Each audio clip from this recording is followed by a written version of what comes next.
Thompson and Clark invitations to go out for drinks? Were there other companies identified where you inappropriately gave them information, or just Thompson and Clark? There are a myriad of security companies who inquire of police every day. For instance, insurance security. But that's not my question. People listening to this will think, hey, Thompson and Clark were getting stellar, top shelf, gold star treatment from the police. Why? Do you treat other security firms the same as you were treating this one? Yeah. How do you seriously think it looks to... Hi, my name is Susie. I'm an activist and a journalist from Auckland, New Zealand. For years, I've worked on controversial issues like the corruption of our intelligence agencies. I was severely targeted as a result of my work. This led to my articles being amplified by the world's most accomplished publisher. In 2016, I made a documentary about how and why I was forced to leave my country. I have now sought refuge in Russia, and my situation has become public. On 882 6PR, the voice of Perth. It's 12:30 right now, and Tony with you, and I'm really happy we finally got through to Moscow to my friend over there, Susie Dawson. You're listening to a 95BFM podcast. Susie Dawson is a Kiwi activist and journalist who worked as a member of Occupy Auckland's media team at that time. Now, 5 years later, and following involvement in GCSB and TPPA opposition, she's seeking asylum in Russia, alleging she has been spied on, harassed and threatened by the police. Welcome back to The Wire. Now, finally on the show today, last week it was announced that Susie Dawson will be the new leader of the Internet Party. Welcome to the Jimmy Dore Show. We have a special guest with us. It's Susie Dawson. She's an activist, journalist, former party leader and current president of the Internet Party.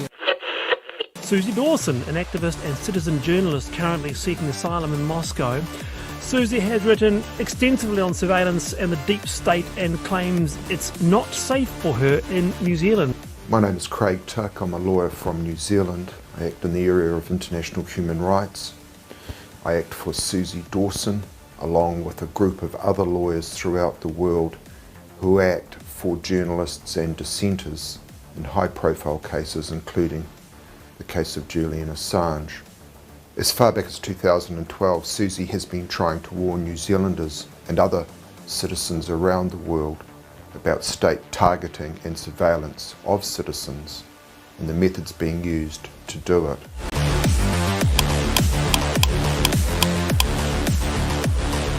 Surveillance in New Zealand is now so widespread, it's not an issue of police going and getting a warrant and doing an investigation and then it all coming out in court. The vast majority of the surveillance that's undertaken is never going to be aired in a courtroom. And by that I'm talking about cell phone technologies. I'm talking about lawful interception is the term that the companies that do this like to use. There is a corporation in Wellington, New Zealand called SSI Corp. And you can Google them and you can look at their website. And on their website, they're so good as to explain at length exactly what they do and how legal it is for them to do it. And essentially, they can intercept virtually any communication. If they have someone at range, they can hear your actual conversations, but also through cell phones, they can essentially turn them into microphones and hear any conversation that's had within vicinity.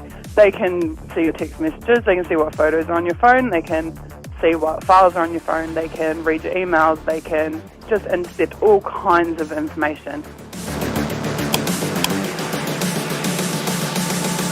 Any intelligence service in the world that has significant funding and a real technological research team can own that phone the minute it connects to their network. As soon as you turn it on, it can be theirs. They can turn it into a microphone, they can take pictures from it, they can take the data off of it.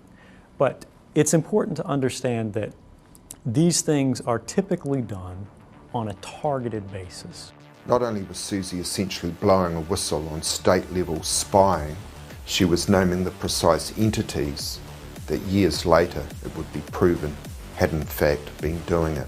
And the fact that these are private corporations that are doing it should be really concerning to us.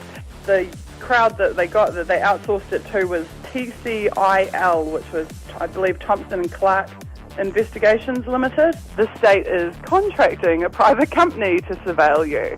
To me, that's really immoral. Absolutely immoral.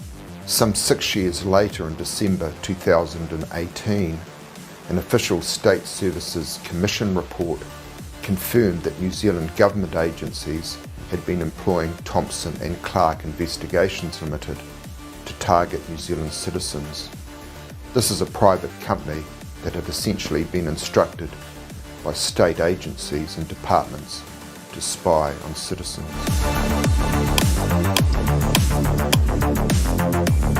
More than a dozen police staff are under investigation for passing sensitive information to the private investigators Thompson and Clark. Thompson and Clark. Security firm Thompson and Clark. Thompson and Clark. Thompson and Clark. So Thompson and Clark, aren't some of them old police officers?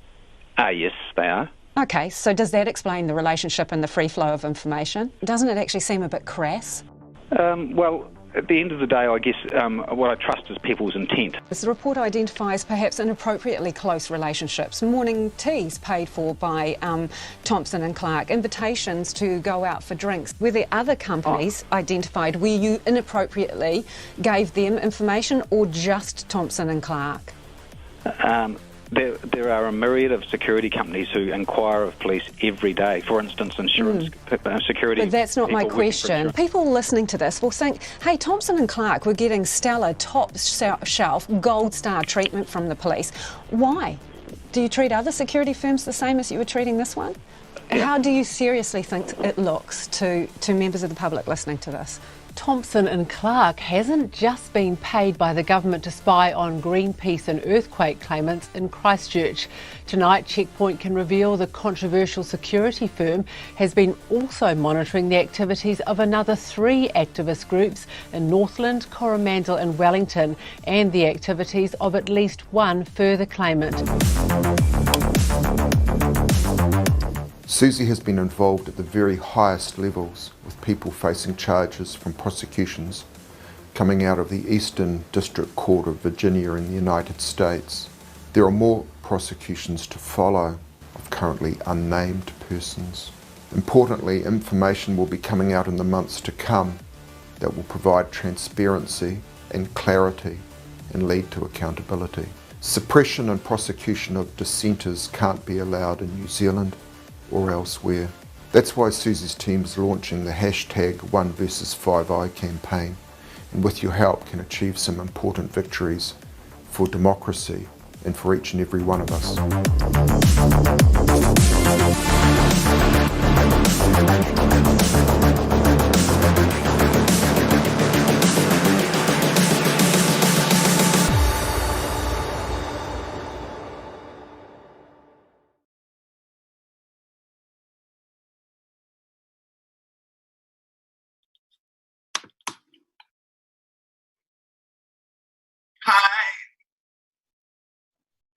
Hi everyone, my name is Susie Dawson. I'm an activist, a journalist and the president of the Internet Party of New Zealand.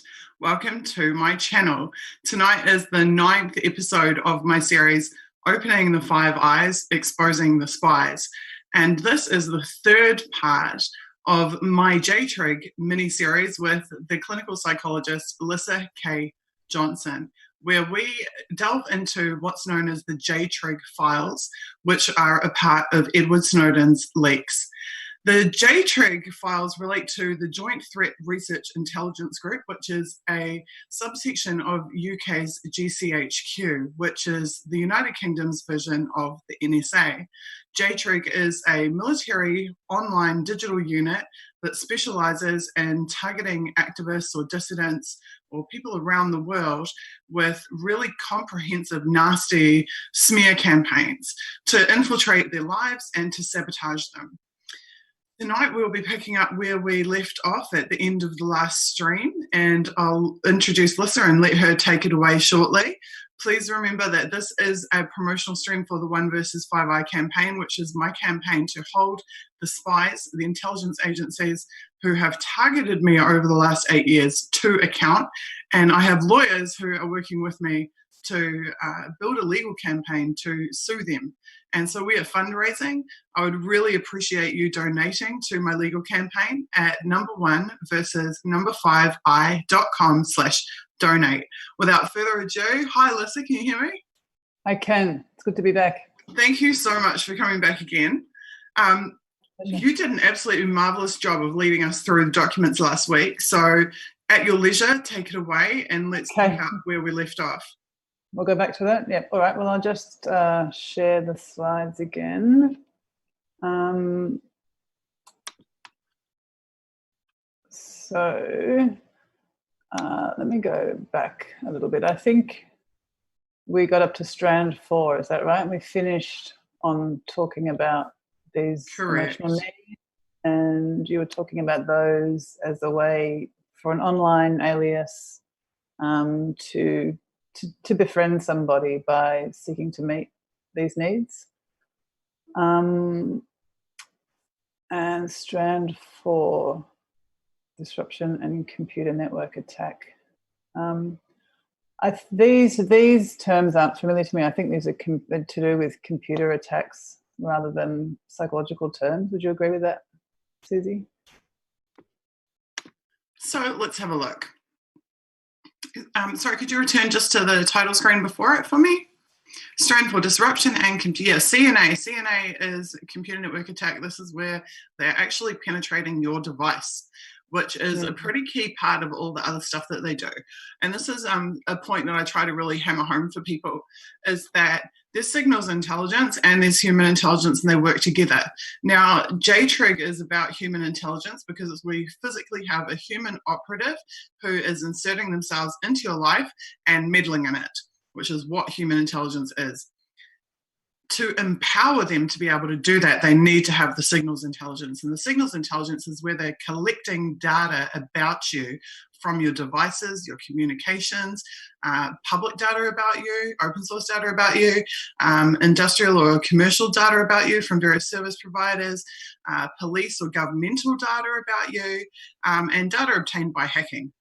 And so the CNA is the actual hacking. This is where they're getting information in a way that would be illegal if you or I do it, and should be illegal, in my opinion, when they're doing it. So let's move to the next screen. And in the context of CNA, block, turn, fix, disrupt, limit, and delay. Now, this looks to me, actually, this isn't so much about the hacking. I believe this is where they're attempting to block your digital actions, to turn or warp your digital actions. Like, as soon as I read this, I'm thinking about my experiences of computer network attacks in terms of me blogging. For example, covering the GCSB movement in New Zealand, going to public meetings where hundreds of people were gathering to discuss how we would tackle the spy agencies and prevent them from passing legislation that they want to pass relating to mass surveillance, taking lots of photos there, interviewing key people there, going back home to my house, jumping on my computer, logging onto WordPress, wanting to put together a blog post of my pictures and my videos and my experiences of the night, typing like 800 words into WordPress and pressing publish and nothing happening, going back into my WordPress, wondering why there's nothing on the page and my WordPress is now blank, going down into the WordPress session history where every revision that I made should be listed, complete with the time, the date that I made it, etc., and discovering that all of my session history inside my WordPress has also been deleted. This is what I would, this like block, turn, fix, disrupt. This is something I saw happen to me and I experienced happening many, many times. In fact, in New Zealand, I got so used to my digital publishing being interfered with in real time that I started to publish in real time. So what I would do is, rather than saying, I've written a blog post, here's the link, I would say, I'm going to write a blog post, here's the link that blog post will appear at. I'd publish literally a blank page. Please refresh your browser periodically to see the content. And I would type one sentence, press publish, and then go to like archive.org and archive the page so that there's a second impression of it. I also had people that set up mirrors of my sites. so that they could in real time mirror my work. And that's how bad the interruptions that I suffered were, that I got to the point where I had to live blog my blogs in order to be able to publish at all. Because if I did it the other way and tried to draft a blog in long form, they would literally delete it from existence before anybody saw it. Other examples of that would be, there was also physical intrusions involved as well, coupling with it, but I would also have data deleted from my devices. Like I would have photos and videos that would like disappear out of existence. So I had to learn to, and also I had one phone instance where I had some really sensitive stuff, like photos of people who I was very sure were covert agents, NZSA's agents in New Zealand, on my phone. And I literally went to bed with my phone on my bedside table and woke up with no phone on my bedside table, and my phone was never to be seen again. So it was pretty obvious that when I was in possession of data that they didn't want me to be in possession of, one way or another, they would disappear it, just remove my ability to access that data, whether they do it through physical intrusion or through digital intrusion. So I would think that pretty much all of the major platforms, they have a way to compromise them and to interfere with the data that's on them, and WordPress was first and foremost of those. So, and I wonder if it's worth. Sorry, go ahead. Say it again. Oh, you learn to adapt, because that's the only way that you can. Every time they do something to disrupt you in that way, I would always find another way around it. I would have to, by necessity, find another way around it. As you're talking, I'm thinking maybe it's worth jumping across to one of the other documents for a second. There's that 42-page written document, which we're planning to go through after we finish these JTRIG slides. But it talks about exactly what you're talking about in a list form. I wonder if it's worth just having a quick look at that right now. Let me quickly share it. Oh, I've shared the wrong thing. Sorry. Try again.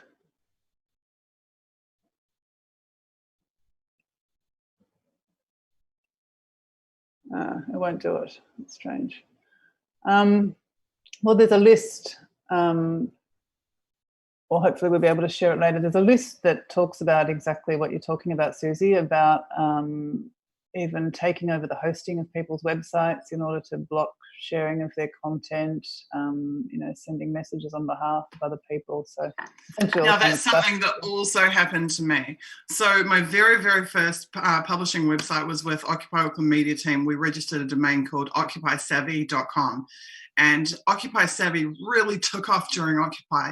We were constantly, what we were doing is really monitoring the Occupy media from all around the world and posting about it on Occupy Savvy, as well as creating original content relating to our occupation and posting it there. So we're covering events in Occupy Wall Street and Occupy Oakland, and Occupies all over Europe, all around the world. And Occupy Savvy was a very, very heavily visited and traveled domain. Like on Twitter, there'd be thousands of results to this day if you just type in Occupy Savvy as a keyword. And we were getting like over 1,000 shares per article with nothing but word of mouth, which is huge for, especially back in, we're talking about 2011 here, it was really big numbers. And we had registered the domain through WordPress yet again and paid megabucks for it. And WordPress, when it got flagged for the renewal period, there was like a period of a couple of months where you have first right of renewal. It wasn't actually expired yet, the domain. And WordPress sold our domain while it was still in the renewal period to a company that took our occupysavvy.com domain and redirected it to some Korean cosmetics website. Like when you went and looked at it, it looked like it was some North Korean page or something. And then, and we like went through this whole complaints process with WordPress. Why did you sell us up? And they said it's in our terms and services that we can elect to reassign any domain that has been purchased through us to a third party if we so desire. But all this, they never gave it back to us, and we totally lost the domain. And that's how it's now to this day. It's occupysavvy.wordpress.com because we lost the domain. So we went and looked up who it was that had actually purchased the domain, and it tracked back to a company called DEA Media. DEA Media, registered in the United States. So even though it appeared to be a random Korean teenage girls' makeup site, it was in fact an American media company called DEA Media. So that's just one example where they took a really popular high traffic domain and literally stole it to shut it down. Well, hopefully I'll be able to share that document when we finish going through these slides, and it talks about that. Yeah, exactly that. Interesting. Cool, let's keep moving through them then. Yeah. So yeah, this block and turn, I think they're trying to block a digital action on behalf of the target, turn it in some way to their advantage, I would assume. Fix, I'm not entirely sure what they mean by that. Disrupt is obvious, and limit and delay. So, I mean, yeah, this is ultimately what they're trying to do, is waste your time, slow you down, push your progress back. Because every hour you spend trying to work out why your WordPress isn't working, or trying to, I mean, another thing I had happen, which is really bizarre, is that I wrote a piece for my media team. Several members were at my house. I sat there and read it to them out loud, and we're all like oohing and ahhing over how fantastic it was. And then my computer just shut off. This was a desktop computer. It just shut off as if like there was no power supply. Like it went from on and totally normal and us reading through the article I'd written to completely off, no power supply. Turn the computer on, log back on, no file, no article, gone, vanished. Right in front of, there's about 4 of us sitting there. The article we just worked through and just read through together, gone. And we had to sit there and try and reproduce the whole thing from memory after the fact. So this is the type of like digital interference that we became just accustomed to using. Something else I'll point out too that used to happen to me that was just mortifying and very annoying. I used to live tweet from protest actions, and I would have like 4 or 5 different accounts. So I'd have the Occupy New Zealand account, the Occupy Auckland account, my Indarkin account, the Occupy New Zealand Media Team account, and usually an account for whichever movement, like TPPA movement or whatever. And so I would be simultaneously, like, maybe because I'm a lifelong piano player, I don't know. I was really fast at switching between the accounts, and I would pump out hundreds and thousands of tweets, in very short periods of time. So a couple of things started happening to me. One is that my phone would spontaneously do what's known as OT, over-the-air updates, where my phone would just decide that it needed to update its mobile operating system in the precise moment at which I was trying to do live tweet actions, and then it would take like 60 minutes to install and reboot in the middle of the action. That'll delay you. That was the first thing. Like literally, my phone would just become inoperable. I repeatedly had handsets. I would like buy a new phone, and that phone, once they infect the phone with spyware, it takes like minutes to boot your phone, and the phone would just reboot itself like randomly. Like I'm in the middle of a tweet, phone's rebooting itself. But the worst and most disruptive one of all, which I feel like I shouldn't say because it'll probably encourage them, is that at a certain point they learned that they could remap the characters on my mobile keyboard in real time. And what they would do is they would remap the hashtag key and the @ key. So all the other keys worked, but I couldn't put the hashtags in for the actions, and I couldn't @ any accounts. But because when they remap, they have to assign it to another key. So I would have to sit there and I would have to tap through all of the possible characters on my entire keyboard to find out where the hashtag and the @ had been remapped to. And then I'd have to write tweets and spontaneously remember whichever key those 2 symbols had been remapped to in order to, it's crazy, not, insane stuff. But this is the kind of interference that I would have to cope with at action. And it was always at action. This wouldn't happen when I'm at home texting my mum on a like non-protest day. This would happen like in the heat of live. And of course, they would simply access your phone at key moments. When I was covering Moment of Truth event with Kim.com, Glenn Greenwald, Edward Snowden, and this is like 2014. Like it was a really big deal. And Julian Assange. It was a really big deal to have an event where both Snowden and Assange were speaking live. And of course, I was there like meters away from the stage where Glenn and Kim and everyone was sitting. And my phone handset turned like radioactive. I don't know how to, it was so hot I couldn't hold it in my hand. The temperature of my device got so hot that I literally had to stick it in a pocket because I couldn't hold it in my hand. It was burning my hand to the touch. And that's just from so many, my understanding of it is that it was being remotely accessed by multiple parties in multiple locations, and it was overheating the interior, the chips, the process, the motherboard of the phone to such a degree that literally I couldn't hold it in my hand. That's how hot it was. Wow, so, that's one way to disrupt an action, isn't it? Yes. Yeah, of course, because there I am trying to live tweet what the guys are saying on the stage. And yeah. Exactly.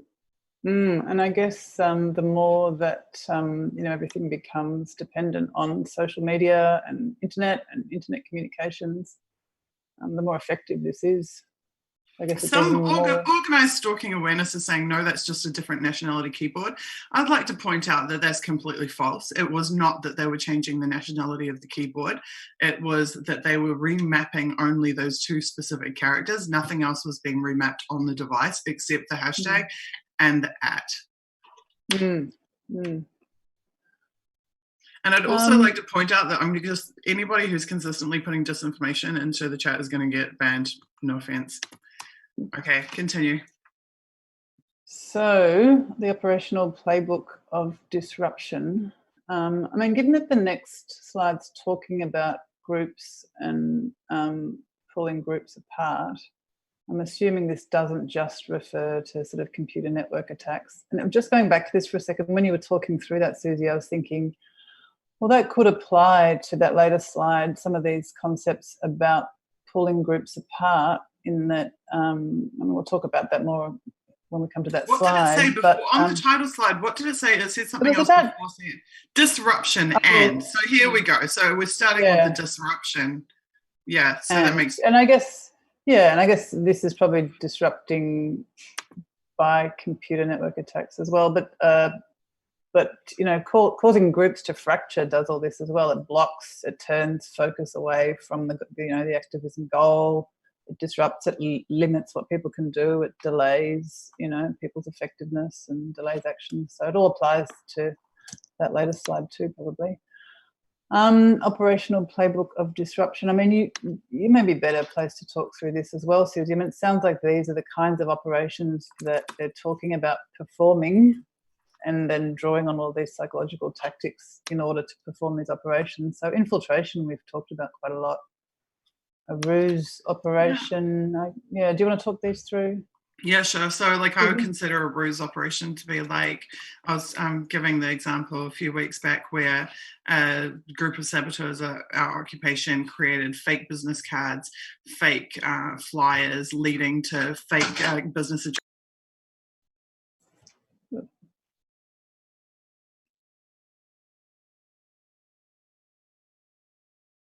I think you're muted, Susie. Sorry about that. They created like leading to false communications addresses so they could then manage the interest from the public and reroute people away from the actual official communications channels.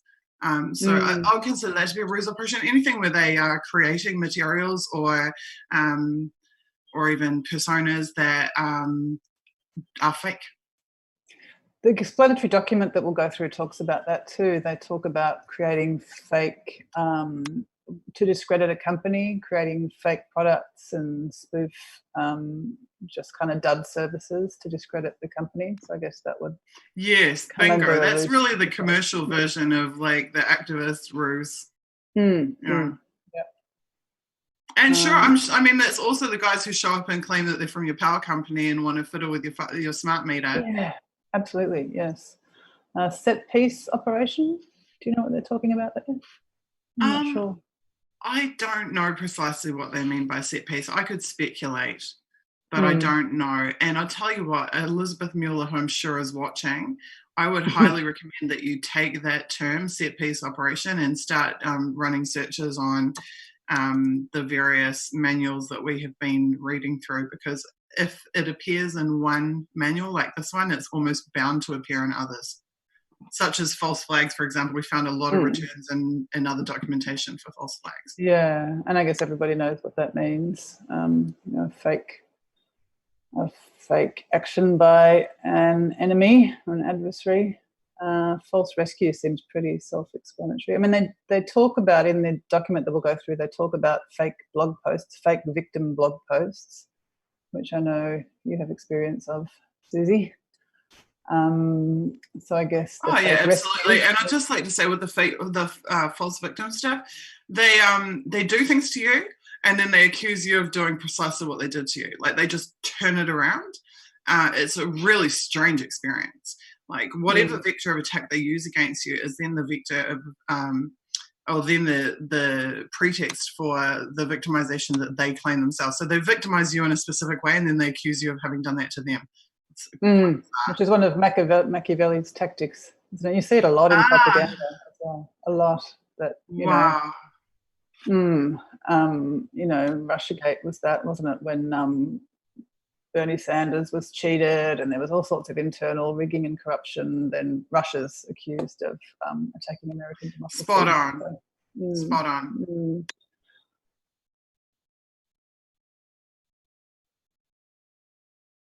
So, yeah, I guess false rescue is related to the false victim operation, in that I guess I'm assuming that there's a role for an online alias to come in and rescue whoever is posing as a victim. Disruption operation, I mean, it's pretty much all disruption, isn't it? Does that have a specific meaning other than all the sort of stuff we're talking about to you, Susie? I think that false rescue is more that they put you in a situation that they then supposedly rescue you from. For example, Snowden talks about, in Geneva, I believe it was, there was some investment banker or somebody that they set him up into a situation where he was drink driving, and then they bust him for the drink driving, and then they come and say, don't worry, we're going to make this all go away. We're taking care of it. Yeah, that makes sense. It's really conniving. It's very incredibly conniving what these people do. Very, yeah, disturbingly so.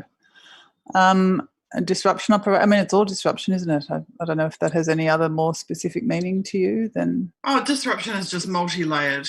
It's multi-layered. Exactly. It's technical disruption, it's social disruption, it's a disruption of your work, and all of the previous things we've talked about, the distraction, et cetera, it's all adds up to disruption one way or another. Sting operations, I've got some tales about.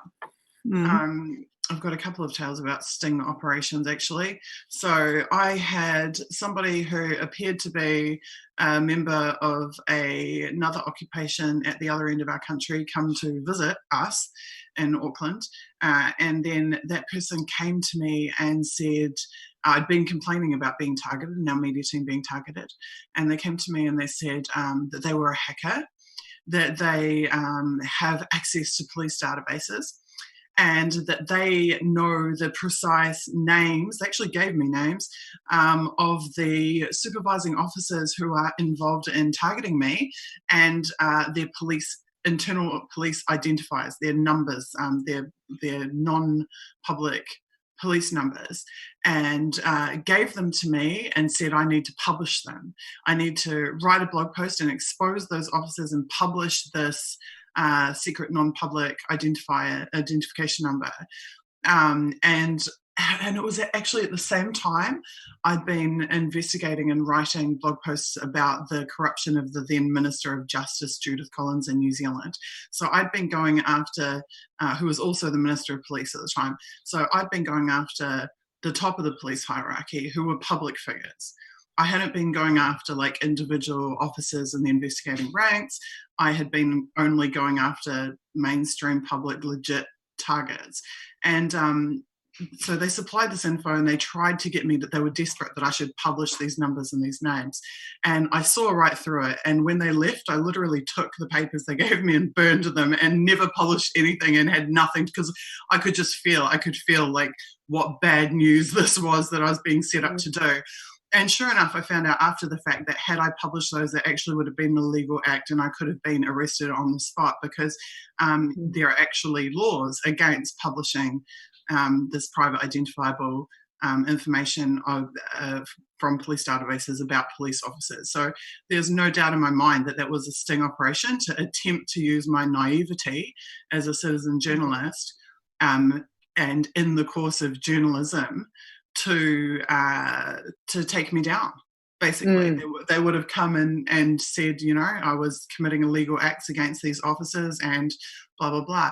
And I'm also very sure that the officers' names and numbers I were given probably had nothing to do with actually targeting me either, because it's very unlikely that they would have handed over the names of my actual case managers. So that's one operation I can think of off the top of my head. There was others. There was another situation where, I won't give too many details about it, but they tried to insinuate that somebody very close to me, not related to activism, was committing some terrible act of betrayal with me, and they gave against me, and they gave me a home address which happened to be like one street away from Auckland Central Police Station, and they were trying to provoke me into going and committing an act of violence against this person in retribution for this wrong that had been done to me. They actually wanted me to be like the jealous wife that goes and bashes down the door and has a fist fight with someone. And I saw right through that as well. And of course I didn't do it yet again. I just like didn't touch it at all. But these types of things would be periodically dangled in front of me to try to get me to commit an illegal act. So I consider that to be a sting operation. Yeah, absolutely. Which means be careful. There was a third one. It was really weird, bad one as well. This would have been in 2013. I got a message telling me that Kim.com wanted to meet me at a motel, which was on the corner of the street that the Prime Minister of New Zealand lived on, John Key. He had a big mansion in Parnell. And they literally tried to get me to go to this like surreptitious meeting at this motel at God knows what time of the night on the pretext that Kim.com was going to be there. And as soon as I saw the address and realized this is like 200 meters away from the house of the Prime Minister, I could just instantly smell like, this is the, you know, I'm going to walk into the hotel room, there's going to be like some explosives or something, and they're going to be like, she's going after John Key. Because I've been writing epic posts about John Key's corruption and John Key's ties to the, you know, my journalism has been very much focused on the ruling party and the Prime Minister. And here they are trying to get me to go to this crazy midnight meeting on the same street as his mansion. So this is yet another example. There's a fourth one too. They tried to get me to go out into the middle of nowhere to meet this very strange, dodgy person, and it was imperative that I go alone, and et cetera, and just like, again, I just stayed away from it. I was really lucky I had that sixth sense of, this is bad news, don't listen to this person, don't do what they're telling you to do. But yeah, that's four examples across a 4-year period where they were consistently attempting to set me up.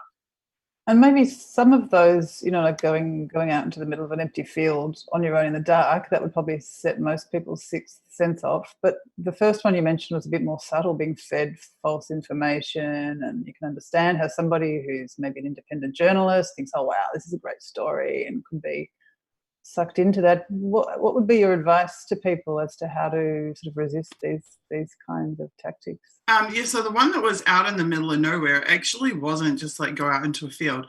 They actually they knew that I was wanting to produce a series on activism, and they knew I didn't have the resources I needed to do it.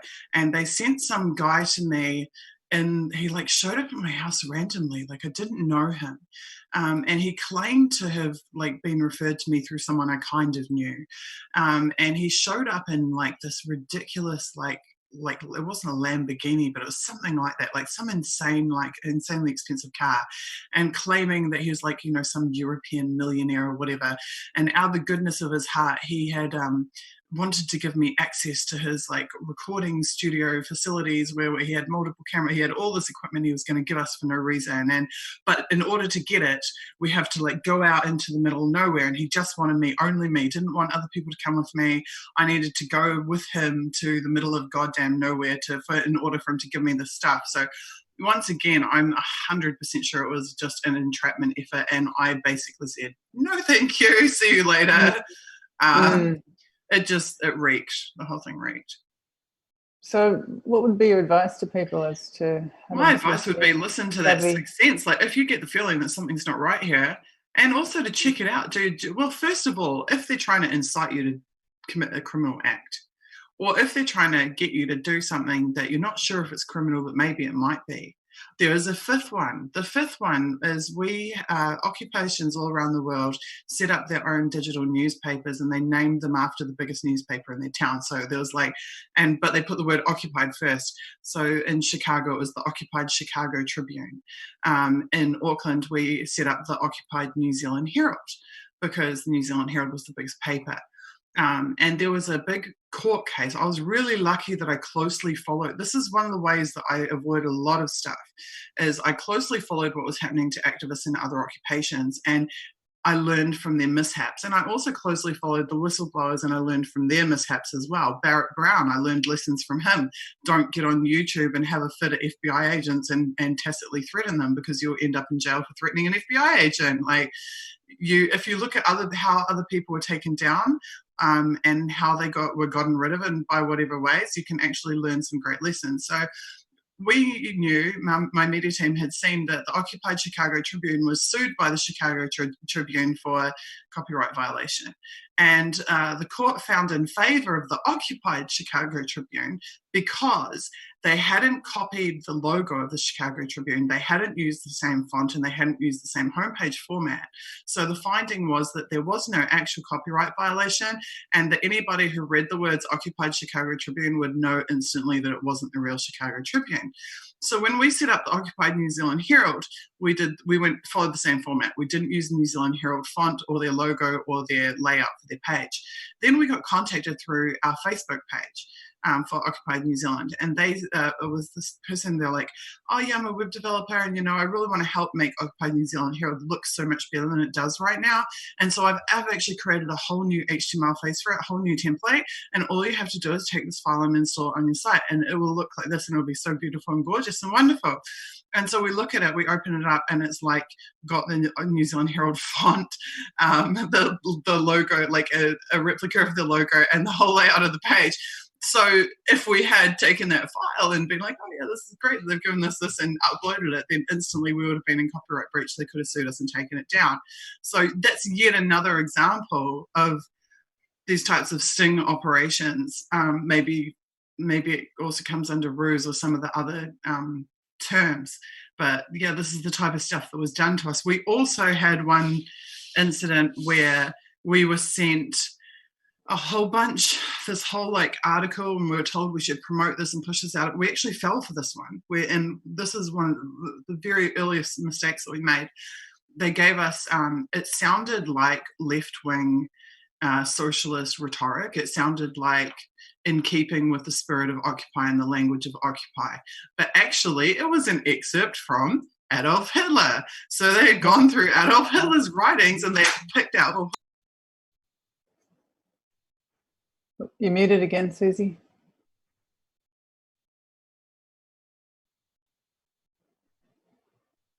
Oh, I'll go back to the slides. Still muted, Susie. I can't hear you. Sorry. Oh, that's okay. Sorry. They had cherry-picked these reasonable sounding statements from Hitler's writing. And so we published this thing, and then they come back, and then instantly, as soon as we publish it, they out us for sharing Hitler's work. And they're like, aha, they're fascist, neo-Nazi, Hitler supporters, blah, blah, blah, blah. It was a total setup. It had been very specifically engineered to achieve exactly that end. So, of course, we apologized and deleted it all, and that taught us a really big lesson about really, really, really, really finely vetting anything that was sent to us by anybody, which also in itself is a disruption technique, because now we have to double and triple and quadruple check anything we get. Yeah, which slows you down. Yeah, absolutely. Exactly. It sounds like you're saying, as well as sixth sense, just be really careful about everything that you put out. Don't break the law, and fact check, and just don't. I mean, in my mind, in terms of psychological tactics, a lot of this relates back to what they call the need and greed principle in scams, where you appeal to things that people are sort of lusting after or need, so people's ambition or even just people's wish to further their cause. It makes sense that you'd exploit that and dangle a carrot, which turns out to be, Yeah, absolutely. Absolutely. They'll also do it just to pump you for information. I remember another example where some guy contacted us wanting to volunteer for Media Team, and he's like, yet again, I'm a web developer, here's my blog, and he had some like kind of well put together but not really blog site pretending to be some person from Northland who I'm very sure doesn't actually exist. And he's like, I really want to have a Skype meeting with you guys to talk about what I can do for you and how I can contribute. And we have the Skype meeting, and as soon as we connect, rather than us talking about what he can do and how he can work with us, he starts hitting us with 20 questions. How many people on your team, what they do, who performs what roles, blah, blah, blah, blah, blah, blah. And it was so obvious that it was just a phishing exercise to profile us, and that he had no intention of contributing whatsoever. That was just the ruse that got him in the door to communicate with us. Makes sense. So back to the slides. Next, we go into this slide about identifying and exploiting fracture points. I think this is a slide that a lot of people in the WikiLeaks community and free Julian Assange activist community are keen to go through, because you see a lot of this. And we've talked before, psychologically, we've talked before about the power of group psychological processes, and I'm saying it's one of probably the most easily exploitable aspects of human psychology. Being kind of a tribal species, we're very, very wired psychologically to band into groups, and actually into more small groups than large groups. So it is pretty easy psychologically to take a movement, any kind of movement, and break it off into small groups and pit them against each other. And of course, that's a very effective way to disrupt movements, and a very effective way to reduce, the efficacy of any kind of collective action, for obvious reasons. If people are in little groups rather than one big group working towards a goal, whether it's freeing Julian Assange or combating war or combating inequality or working for racial justice or any kind of social justice, the more that groups can be split along left, right, men, women, etc. Identity politics is good for that, and people are at each other, the less effective that group's going to be. So this slide, it looks like, talks through things that push a group together and things that pull a group apart. So obviously, the factors that pull a group apart are useful for splintering movements, and then the things that push a group together can be used to consolidate that sort of hiving off into smaller groups and pitting the groups against each other. So shared opposition, people band together with others who have a common goal, shared ideology and common beliefs, which naturally happens, obviously, in an activist movement. People are coming together because they care about free speech, freedom of expression, free press. Therefore, Julian Assange, they care about human rights, they care about a political prisoner being persecuted. So people who share an opposition to that, have common beliefs about that, naturally going to work together. But to pull that apart, you can tug on people's desire for personal power and ambition. And we were talking about that a bit before. That goes back to that need and greed principle. If you can get individuals who want to have leadership positions to be pursuing personal objectives and personal advancement, that can be exploited to create a group around that person that then can get pitted against other groups. And it's really easy to pit smaller groups against each other. All you have to do is just accentuate differences, cast the groups as, working against each other's needs, and people will really go to war with each other.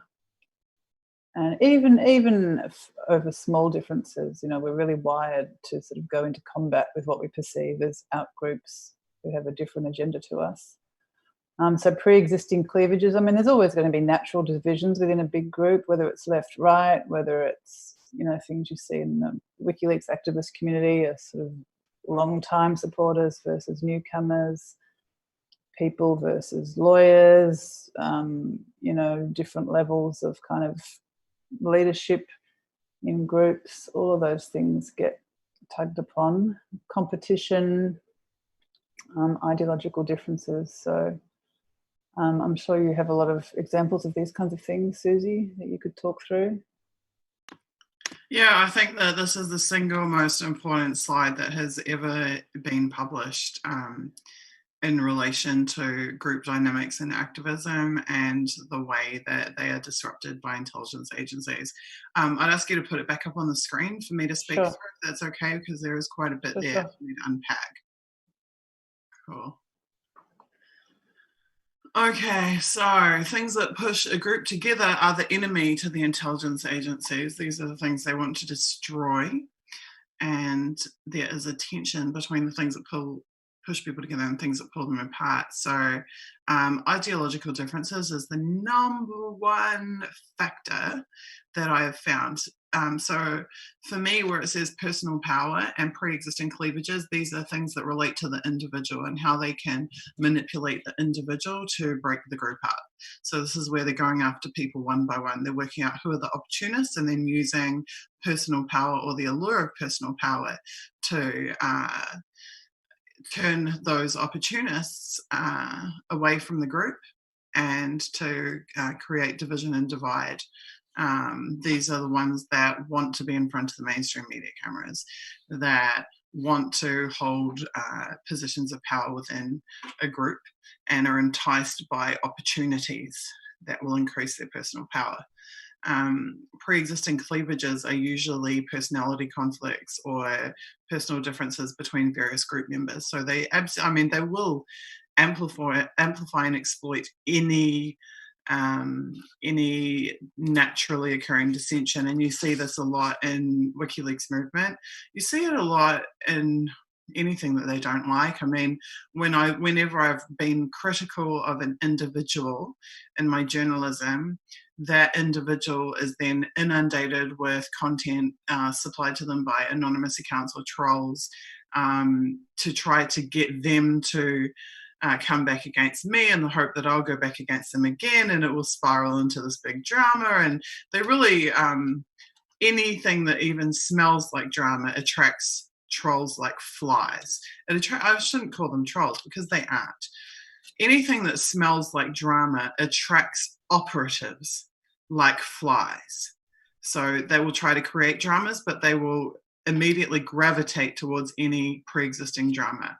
And that's what I consider these pre-existing cleavages to be. Anything where there is some kind of dissension between people, they will attempt to magnify it and amplify it and worsen it to gain the maximum possible impact and destruction from it. And they will feed it. They'll feed the flames of any feuding to the nth degree. In terms of ideological differences, this is, I think, in many ways the easiest thing for them to exploit in a group, the easiest way for them to draw divisions between people. But ideological differences doesn't just have to be what political party you support or what your political persuasion is. It can be the feminists versus the radical feminists. It can be the people who there are degrees to which various people hold an idea, and so they'll take people who hold an idea versus people who hold a more extreme. It's like they can turn the far left against the left, and they can turn the left against the center, and they can turn the center against the center right, and the center right against the far right. It's not always just a left versus right thing. They'll take degrees of it, and that's enough for them because they don't need there to be a big difference. They just need there to be a difference. If there's a difference, then that difference can be exploited, no matter how marginal that difference might actually be. Yeah, and the literature on group dynamics really supports that, because all you need to do, I think I said in the previous live stream, all you need to do is separate people based on T-shirt colour or eye colour or all kinds of random characteristics. And even without competition and even without personal power playing into it, those groups will naturally go into a competitive, antagonistic stance towards each other. So you're right, any little difference, even a meaningless, trivial one, is effective at creating these intergroup dynamics. Yeah, Unity for J, you can take it off screen share, by the way, if you want. Unity for J was a really interesting experiment because it taught me a lot, actually, about vulnerabilities and lack of vulnerabilities for exploitation by intelligence agencies. Because in Unity for J, we actually set up from the foundation of the group that any political ideology or persuasion was irrelevant to us. We don't care who you voted for or what you believe. All we care about is that you support Julian Assange and want to free him. That's it. And we went so far as to mandate that there was to be no political discussion or discussion of ideologies or political persuasions within our spaces. I think still to this day it actually exists in the written rules on the humongous 5,000 strong Unity for J Discord channel. It's like right up the top, and I'm going to read it to you. This is the first time I'd ever been involved in a group that did this. Number 1 on the Unity for J rules: all personal politics are to be left at the door. Participants in this movement are from across the entire political spectrum, and it's frankly none of our business what you believe or who you voted for. The only thing that counts is that you support the core aims of this project, which are to free Julian Assange and support WikiLeaks. So, because we mandated that and we enforced it severely, like anybody who broke that was just out instantly. We just tolerated zero political discussion. What that meant is that in order for them to try to pull our group apart on ideological lines, for the first time ever that I've ever seen any movement, they had to do it from outside the movement. They had to introduce the ideological divide externally. And that was really fascinating for me to see, because always I'd seen this these fissures created from within a movement, and this is the first time ever that I saw them having to come at us from the outside. And that had a couple of effects. One is that because they were having to come at us from the outside, what they did is actually galvanize everybody in the inside. So, and I was surprised. I was actually surprised by this. Like I said, it gets back to that common opposition concept in the slide that pulls the group together. It inadvertently created that. Yeah, absolutely. And also we had the numbers and they didn't. So it really showed that only this tiny minority of fringe people outside of the movement had a problem with the movement, not people inside the movement. So it galvanized everyone in the movement. But the other thing is we didn't splinter. And that was the first time in a movement I had seen it not splinter. And I say that because incredible pressure was applied to the public figures who were associated with the movement. They were emailed constantly, they were emailed outright demands to make public statements against the movement, to not associate themselves with the movement, to ask to be pulled down from the website, which had everybody's profiles, pictures of all the public speakers and everything. And they were inundated through social media and on their communications platforms to try to get them to break with us on ideological grounds. Like the arguments were all on ideological grounds. And of the 90-something participants, not one single participant bowed to that pressure. Not one. And to be honest with you, I expected to lose 5 or 10 or 15. This is like a natural course of things, that people will be, for whatever reason, convinced not to be a part, or their opinion about the movement will be changed. Not one single one of them broke ranks. Why do you think that is? I put it down to a couple of things. I think one was because the movement was in support of Julian and WikiLeaks, and there was already a common understanding that Julian and WikiLeaks are targets of the intelligence agencies at a very high level. And I think that played in our favour, because it meant that people who were putting their names and faces to our movement already expected this type of shit, quite frankly. They already expected dirty tricks and saboteurs, and also the people that have been around the block. They weren't just like random, you know, these are like established figures with years of activism and journalism experience behind them. So I think that was definitely a big part of it. But I think another part of it was that we also got our messaging right. We got our messaging right.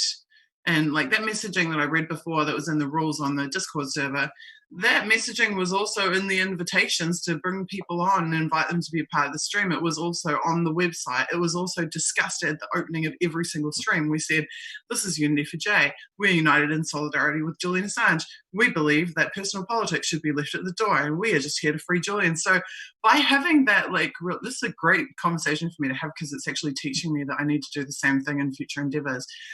Really tight, consistent messaging based around unity and rejecting division upon ideological grounds meant that ideological grounds were not effective as a method to attempt to destroy us, because we had already cut it off from the open. That makes sense. So that's my opinion. You blocked off the ideological differences. Listen, I've just got to grab some more water because my throat is really, really dry. Sure. I'll only be 1 minute and I'll be back. So if you want to continue, go for it. Sure. Please do. So I guess these group processes relate back to one of the earlier slides that talked about social identity theory, and they talked about group dynamics, and psychologists talk about it as in-groups and out-groups. So as well as the kinds of things that have been talked about here, having shared ideology, having common beliefs versus, you know, ideological differences and competition, I guess I'm thinking in terms of things that activists can be aware of in themselves, in their own sort of psychological tendencies to resist these kinds of influences, because try as we might, being human, we are all vulnerable to this stuff. It's the social identity part of it is that we all are wired to get a sense of who we are and our worth and value from our group memberships to a certain extent, and some people have a greater degree of group-based identification than others, and some groups are more important to your sense of identity than others. But being aware of which groups you really strongly identify with and which groups sort of feed into your sense of worth and value and social identity kind of helps you be aware of what could be tugged on in you and make you vulnerable to these kinds of fracture points. So I think one of the main sort of psychological antidotes is just be conscious of where you're directing your energy and where you're directing the things on the left-hand side, you know, your opposition, what beliefs you're drawing upon. I mean, if your goal is to work to free Julian Assange, is that when you're engaging in some kind of interaction with other activists and within the activist community, is that interaction directing your energy and your focus towards freeing Julian Assange, say, or towards standing up for human rights or for freedom of speech, media freedom, or is it directing your energy elsewhere? Which goes back to this slide, I think, in a lot of ways, is the fight that you're fighting at the moment, the conflict that you're having at the moment, the energy that you're investing at the moment, is it in any way delaying action towards the ultimate goal? Is it limiting the progress of the movement as a whole? Is it disrupting your ability to work towards that goal, freeing Julian Assange, say?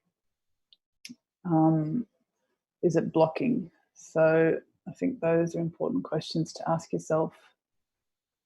if these processes are in play, and ask yourself also, is it a small group that you're aligning with in this against another small group? I mean, perhaps you feel like you're trying to bring groups together, but is it wasting your energy? Are you psychologically aligning yourself with the larger movement and its larger goal? Are you there, Susie? Yes, I am. Yeah, I am. Thank you for that. No worries. Did you have any more you wanted to talk about with this side? I was just talking about, while you're away, social identity theory and how people can kind of be aware of their own vulnerabilities and which groups they're kind of drawing their identity from, and to be careful that that's not pulled upon and hijacked, and thinking about where their energy and their focus and their direction, their effort is going, to sort of work out whether they're falling prey to these kind of tactics. Probably the only thing I didn't talk about was competition, and also should mention that personal power isn't just that they'll entice people or entice opportunists, but also the claims of personal power. So this is one I would hear all the time, even though it wasn't true. That I would constantly be told, oh, Susie has too much power and UNFJ, blah, blah, blah, blah, blah, blah. They'll say that just to try to make people think that that's the case. Like, in reality, I distributed all the power in UNFJ from the outset. That's why I'm not on the Twitter team. That's why I don't control the Twitter account. Is like I had I deliberately took each area of the movement and gave it into the hands of different people. So the Facebook account is run by completely different people, which I have nothing to do with what they post or anything, is run by completely different people, to who run the Twitter account, to who run the website, to who run et cetera, et cetera, et cetera. I deliberately broke that movement into little pieces and distributed them because I knew that would make it the most difficult to infiltrate. Whenever you get centralization of an organization, that's when it is most prone to being targeted by these methods. And so I knew that for UNFJ to have longevity, it had to be distributed among many, many hands. And obviously we had like a tech manager who would make sure that we had all of our core accesses so that we couldn't lose components of the movement.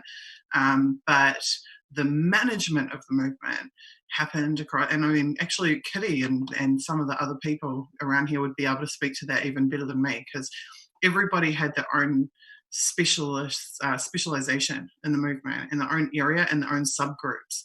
And that was an absolutely beautiful part of the movement, actually. That was probably, we came the closest, I think, to day-to-day horizontal management structure that I've seen probably since Occupy. Occupy was the same. Occupy had working groups. At least in our occupation, the working groups, I think there was a maximum of 2 working groups that you could belong to, that any one person could belong to. But there's like 25 working groups or 30 working groups.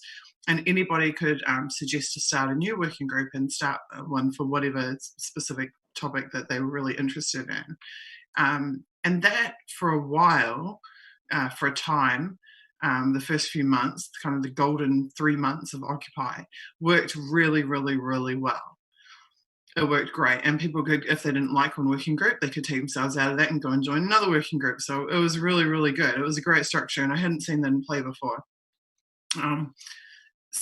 But it doesn't matter that that's the reality of what I'd done.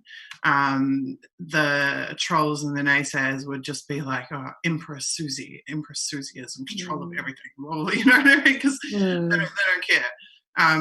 So they will create illusions of personal power even if they don't exist. And yeah, but that just comes it just ties into the standard smear stuff. But the intention is to divide the group. And I guess, pulling back to that focus of, what is this doing for the ultimate goal? Is somebody being an effective activist? Are they doing good work to progress the goals of the movement? In which case, what's the sense in trying to take them down? So just because somebody's prominent in a movement doesn't necessarily mean that it's because of personal power. Perhaps they're effective, perhaps they're competent, So you do see a bit of that going on at the moment, actually, in the WikiLeaks community. that kind of, in Australia we call it a tall poppy syndrome, where anybody gets too big, Yeah, cut them down. it's very much like that. And that's also a very New Zealand phenomenon as well.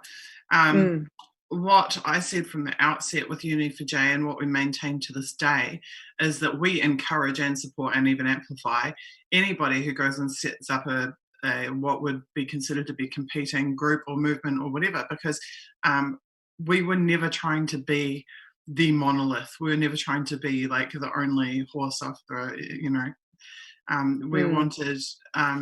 we wanted actually, I mean, I hoped to inspire other groups, because this is, for me, this is like the ultimate compliment to what we're doing. Like Action for Assange is a great example. Like when I see something like Action for Assange form and start doing vigils and start building a community, I'm like, oh my God, like this is exactly what we hope for, because it comes back to that whole distributed thing. It's like we need there to be little like free Assange groups all over the world, and we need them to not be centralized. And I know that there's a lot of people saying that the lack of centralization is a problem. I think that what they actually mean is that the lack of information is a problem. And I agree that the lack of information is a serious problem in terms of Julian's situation in WikiLeaks. But centralization is not an improvement. And as far as I'm concerned, we're much better to have mass decentralized actions around the world. That puts a lot more pressure on than just having a single organization. At the end of the day, these intelligence agencies they're built to infiltrate and destroy a central organization. It's a dream for them. They know how to deal with it. But when you have countless dozens of groups all around the world, it bleeds their resources in a way that a centralized organization does not. And it's smart because it's using the natural human tendency to form into small groups, using it to the advantage of the movement rather than the disadvantage of the movement. So there isn't just one. That's the overarching point. The overarching point is always, if you don't like what we do and how we do it, do what you want to do, how you want to do it. Like that's the solution. And I think often that a lot of times critics of activists and critics of movements criticize in order to absolve themselves of any feeling of responsibility to act. So it's like, it's the backseat driver phenomenon, right? It's like, I don't like what you're doing and how you're doing it. Okay, so because I don't like what you're doing, I'm not going to join you. I'm not going to do it. Well, that's fine, but how about you do what you want to do, how you want to do it, and you also like contribute to the larger cause. So I love this. I really feel that worked with Unity. With Uni for J, it really did inspire other activism groups to step up and do their part, and it's very cool to see that. There is, I found it very difficult to consider Unity for J to be a success because we didn't free Julian, and that was what we wanted to do. But it was absolutely a success. Oh, we're on your Zoom page, by the way. It was absolutely a success in that it changed the culture around supporting Julian and being active for Julian. Because post-2016, WikiLeaks and Julian were being made out to be persona non grata in activist circles that had previously supported them. And Unity for J bringing so many high-profile voices together that were unashamed to advocate for him in the post-2016 environment changed the culture around supporting. The social pressure is I saw so much of this in Berlin.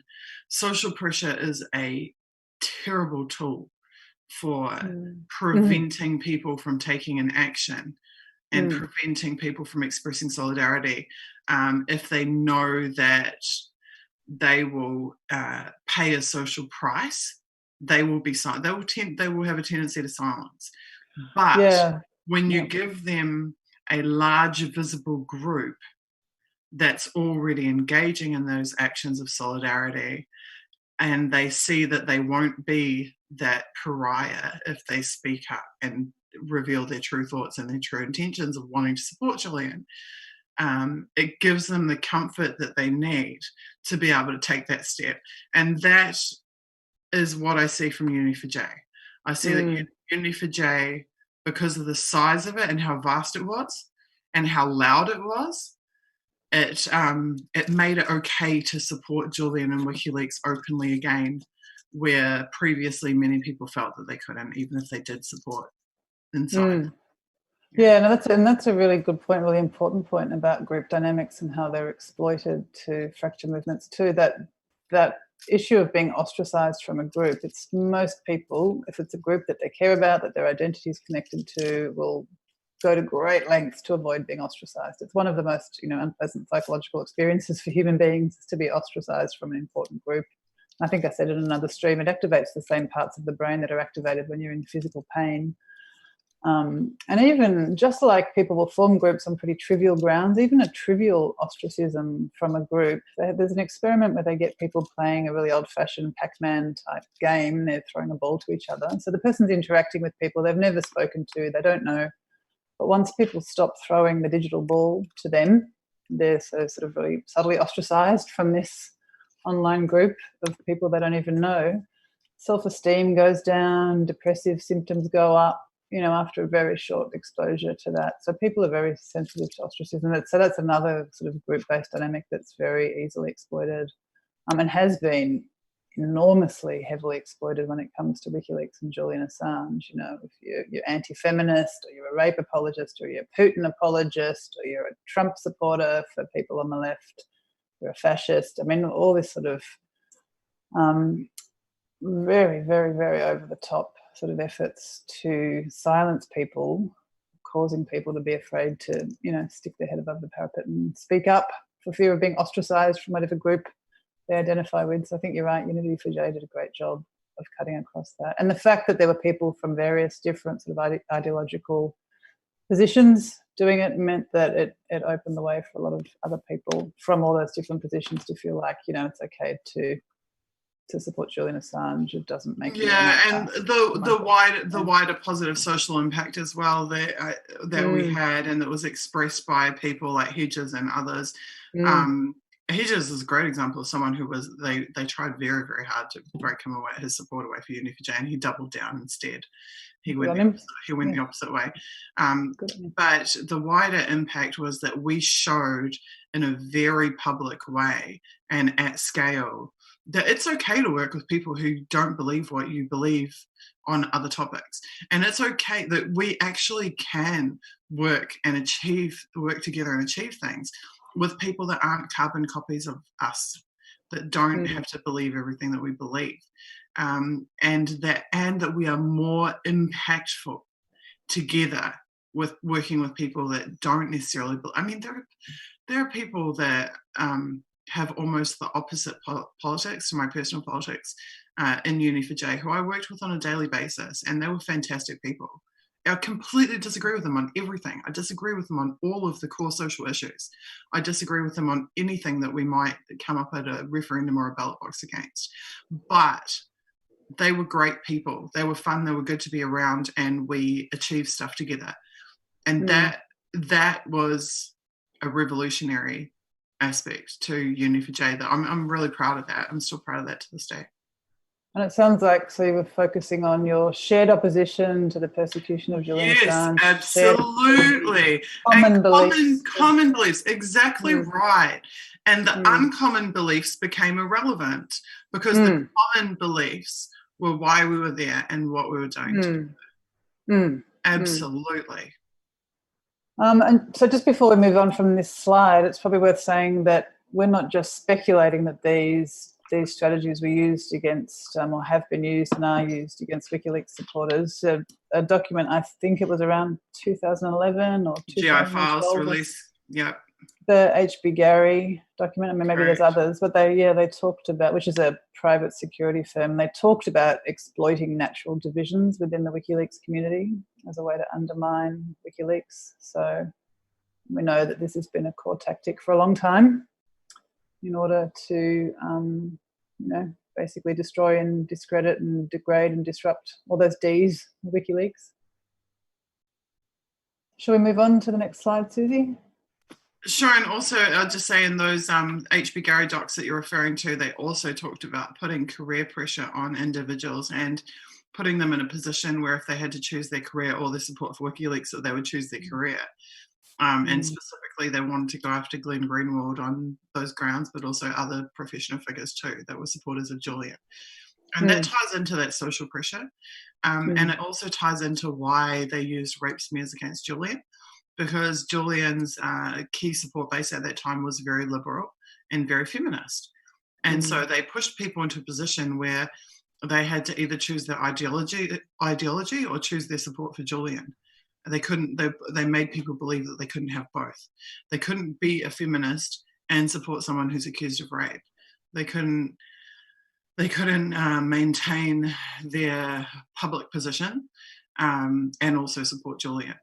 And so it's part of breaking that down as well, and understanding that was a deliberate enterprise on the part of those who are trying to destroy WikiLeaks. That was very much a calculated move. And we have to see above that. And that's one of the reasons why I'm really against the politicization of rape and sexual assault, and why I've done a bit of work on that this year, and why I would like to do a lot more work on it in the future, because sexual assault and rape survivors deserve more than to have their pain weaponized for political motives and for political outcomes. And it's the exploitation of it's the exploitation of trauma, isn't it? I mean, I guess, which is what these slides are talking about. They're talking about exploiting emotion in order to manipulate people's perceptions of reality, in order to smear people, in order to discredit people, divide groups, which, is exactly what that is. And it's not just exploiting emotion, it's exploiting trauma and, sexual assault and rape, which is horrendous.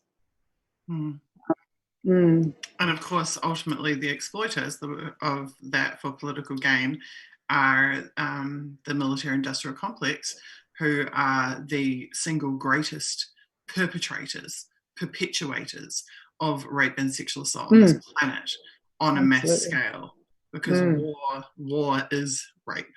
The largest number of incidences of rape and sexual assaults are in wars. Which is one of the really ironic things about going after Julian Assange and WikiLeaks and turning your back on the work that they've done, exposing the horrors of war. It's turning your back on women and children and men actually raped in war. It was a really horrible paradox. And it's an exploitation of people's genuine emotions around that, and not just their trauma, but their genuine wish to show solidarity with victims of rape and sexual assault. That was being exploited too. And it was the great social pressure, yet again. Social pressure comes into play. Okay, let's move on before this ends up a 5-hour stream. So this is just talking about their goals back in 2011 or whenever this was.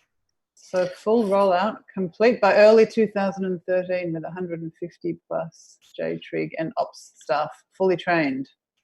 Mainstreaming the work to push the reduced level 1 tradecraft to over 500 GCHQ analysts, relentlessly optimized training and tradecraft. So it sounds like in 2011 they were planning to just get started and to relentlessly optimize all this stuff. So who knows what other training sessions they've had. So I would say that push a reduced level 1 tradecraft to 500 plus GCHQ analysts means that they intended to have all of their analysts trained in these abilities. And that would carry over not just to, I can guarantee that program would roll out across the Five Eyes. So that means that level 1 JTRIG tradecraft there will be thousands, if not tens of thousands of agents around the world trained in that ultimately. And that ties into with the CIA's denial and deception awards.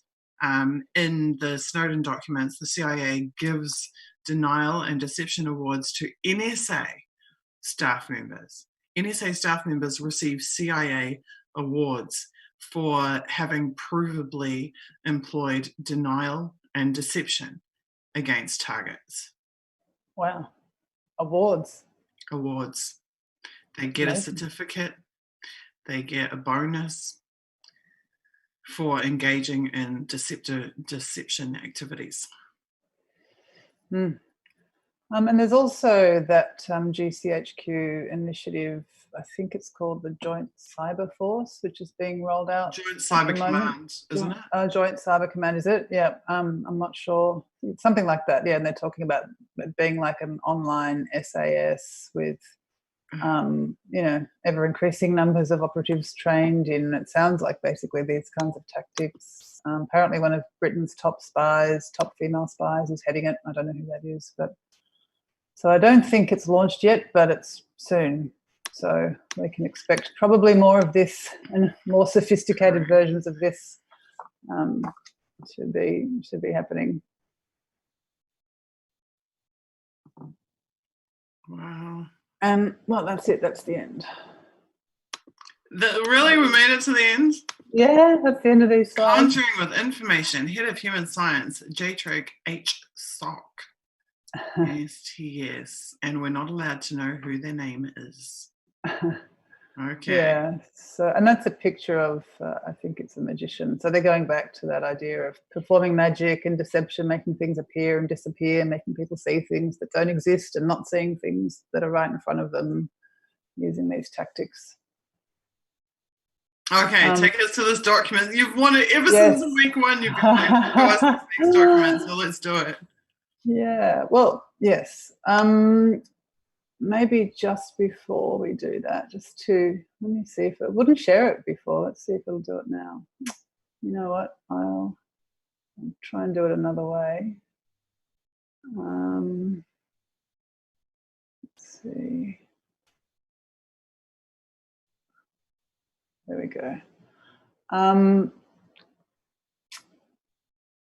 So we were talking before about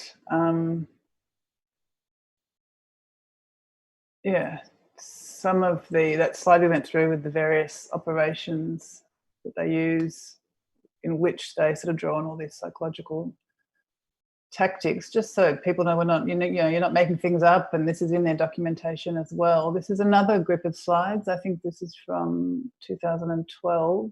I could be wrong, but it's around the same time as the slides we've been going through, which are called The Art of Deception. These are called The Art of the Possible.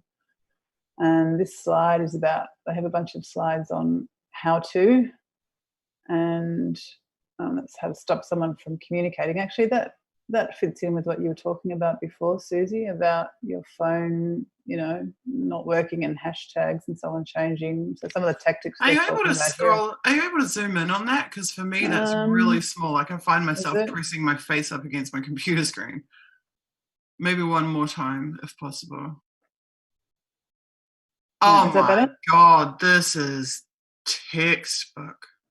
Yeah, so how to stop someone from communicating: bombard their phone with text messages, bombard their phone with calls, delete their online presence. You were talking about that, weren't you, with some of what went on, block up their fax machine. Sure. I mean, a fax machine's a bit old-fashioned, but we can assume that all sorts of permutations and combinations of this have been adapted to the ways that people communicate now. So they're talking about doing that with the Taliban, sending targets a text message every 10 seconds or so, calling targets consistently. Ability to delete a target's online presence, very annoying, !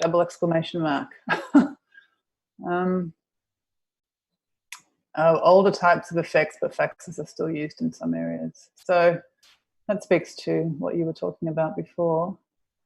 And this is about, so that was about how to block communication. This is how to discredit a target, set up a honey trap, which we've talked about, change photos on social networking sites, write a blog purporting to be one of their victims, email or text their colleagues, neighbours, friends, etc.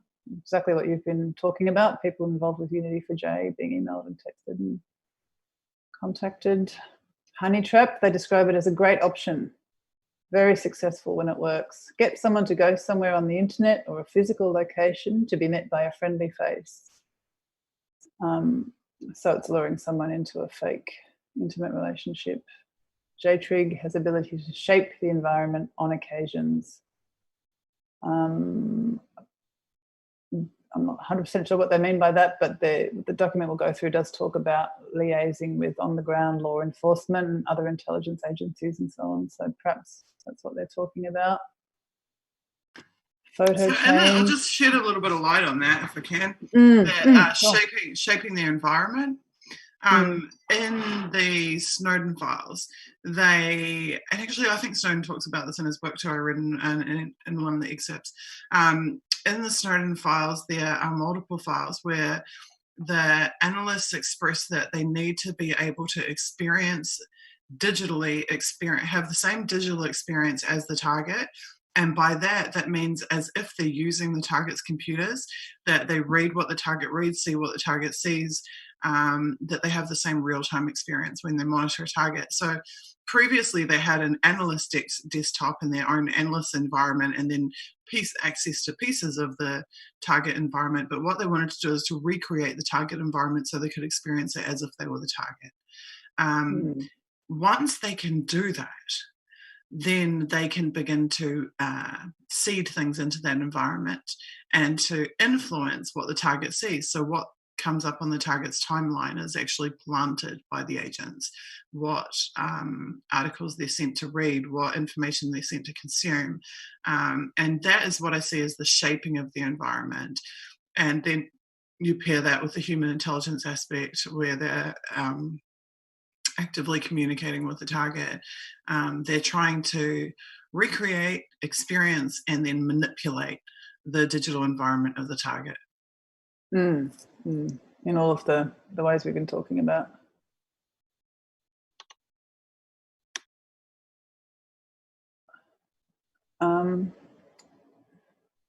Blog writing, photo change can take paranoia to a whole new level. So I used to experience that with my desktop on my mobile phone. So they would change the wallpaper on my phone. Like, I wouldn't change it. They would select an image and they would change it. Screensavers, they would change screensavers as well. So all of a sudden there's like this spooky screensaver on your computer that you didn't put there.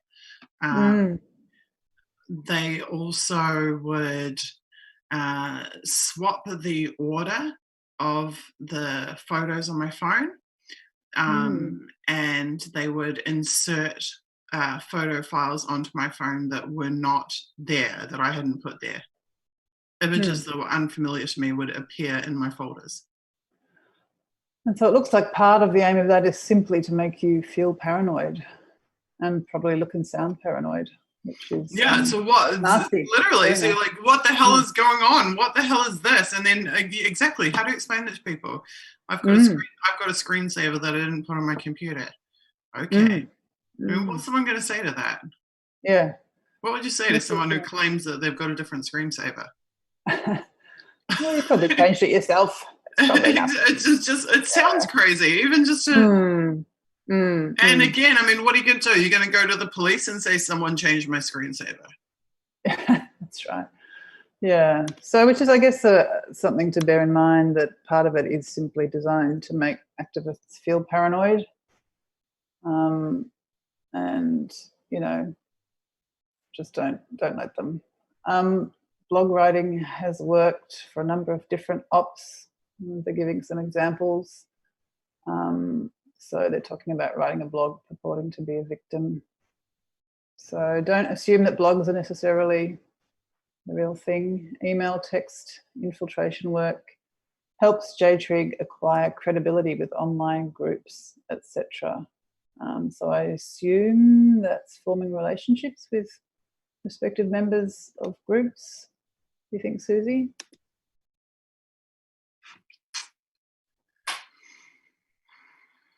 Are you there, Susie? Yeah, I'm just reading and looking. So the email down the bottom, email text infiltration work helps JTRIG acquire credibility with online groups. Email text their colleagues, neighbours, friends, it says further on. Well, that's more in support of the smear campaign. I wouldn't really see that as being part of Honeypot, though. No. I think Honey Trap was just the first one, and then they're talking through some other tactics. Anyway, just basically backing up what you're saying. What's that redacted part there where it says about the blog? One example is on a serious crime op. but we don't know which areas. See, one of the things that really freaks me out actually is that I saw this like documentary, and it was about a Chinese activist who was actually living in America, had gotten asylum in America, and she was talking about her experiences of being targeted as a Chinese activist, and she was basically listing all of the JTRIG stuff. And like she had had fake victim posts, she had had all the same types of electronic interference, she had had absolutely everything. And it kind of made me think, like, was it really like the Chinese doing this? Maybe it's that they run all the same stuff as JTRIG, or maybe it's that because her work opposed China, they targeted her in order to create the situation where she felt unsafe and went to America.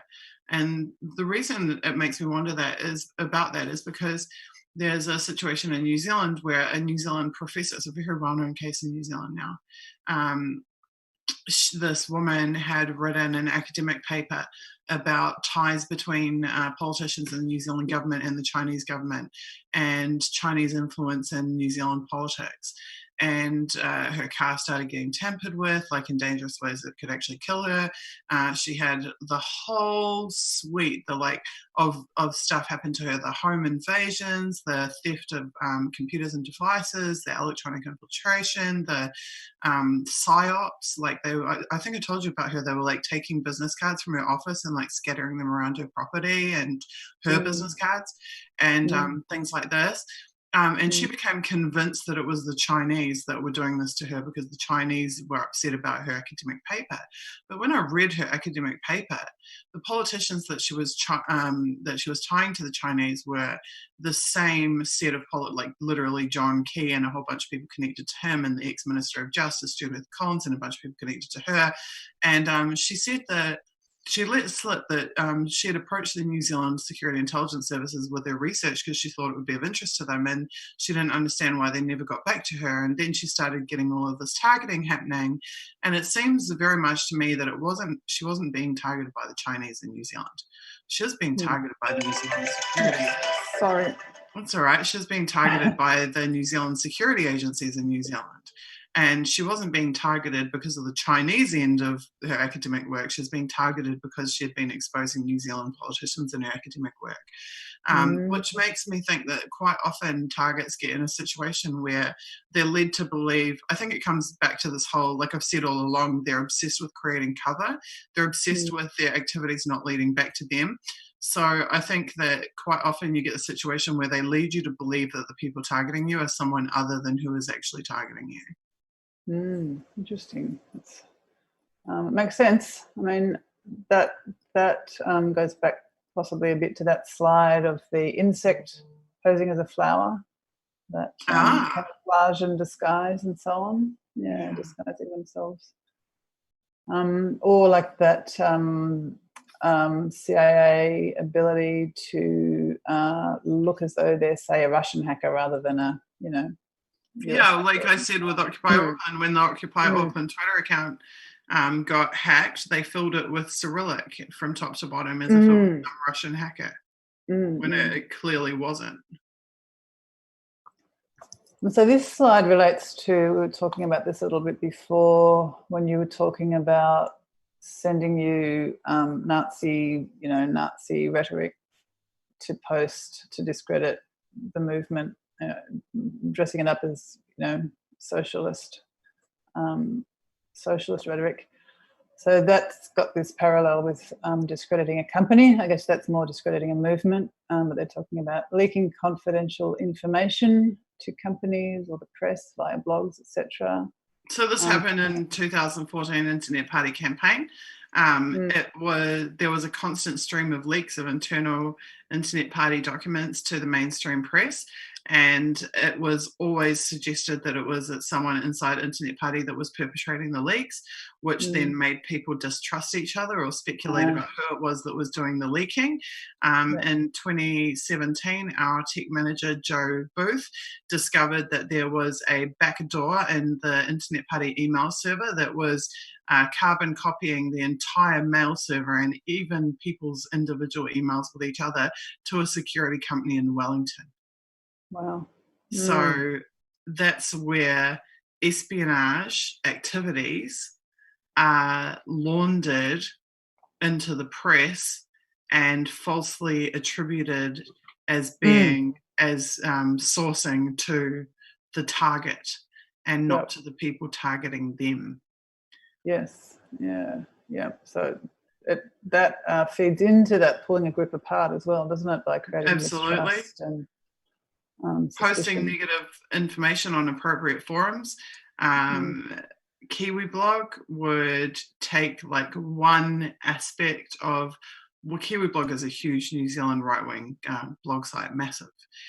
They would take like one aspect of what I said in my documentary or one aspect of what I said in an interview, ridicule it in a post, and then in the comments section, people would falsely claim to know. There'd be someone who's like, oh yes, I've known Susie for years and she's some ridiculous, insane thing that's completely untrue.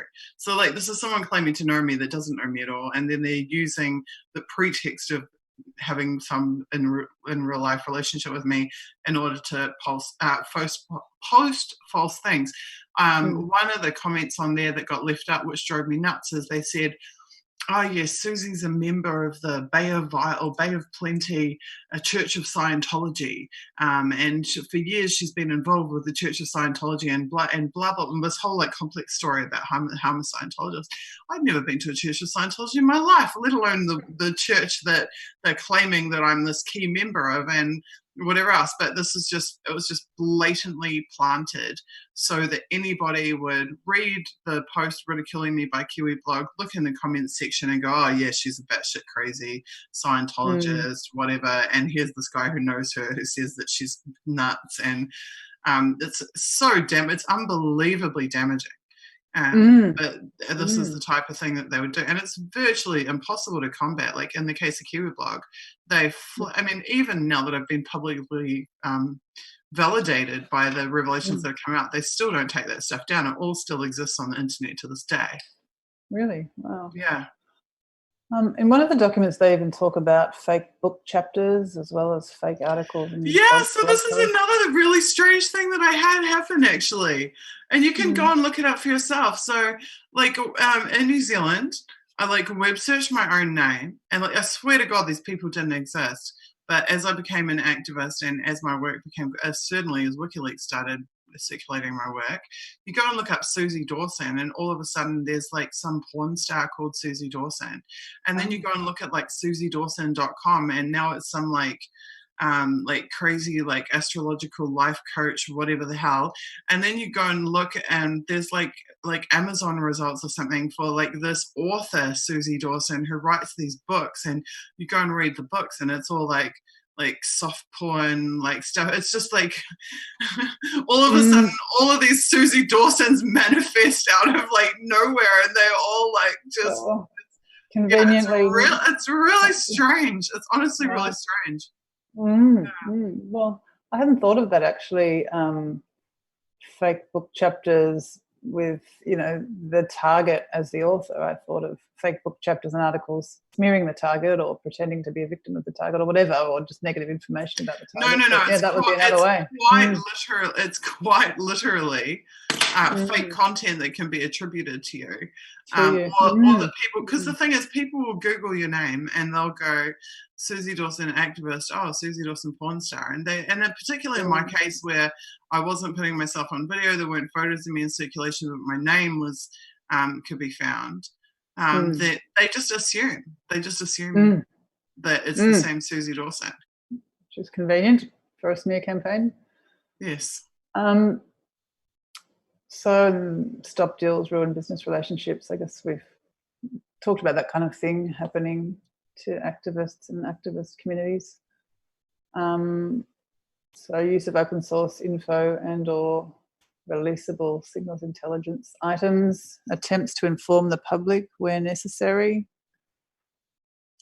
government protected environment. I guess that this releasable SIGINT items.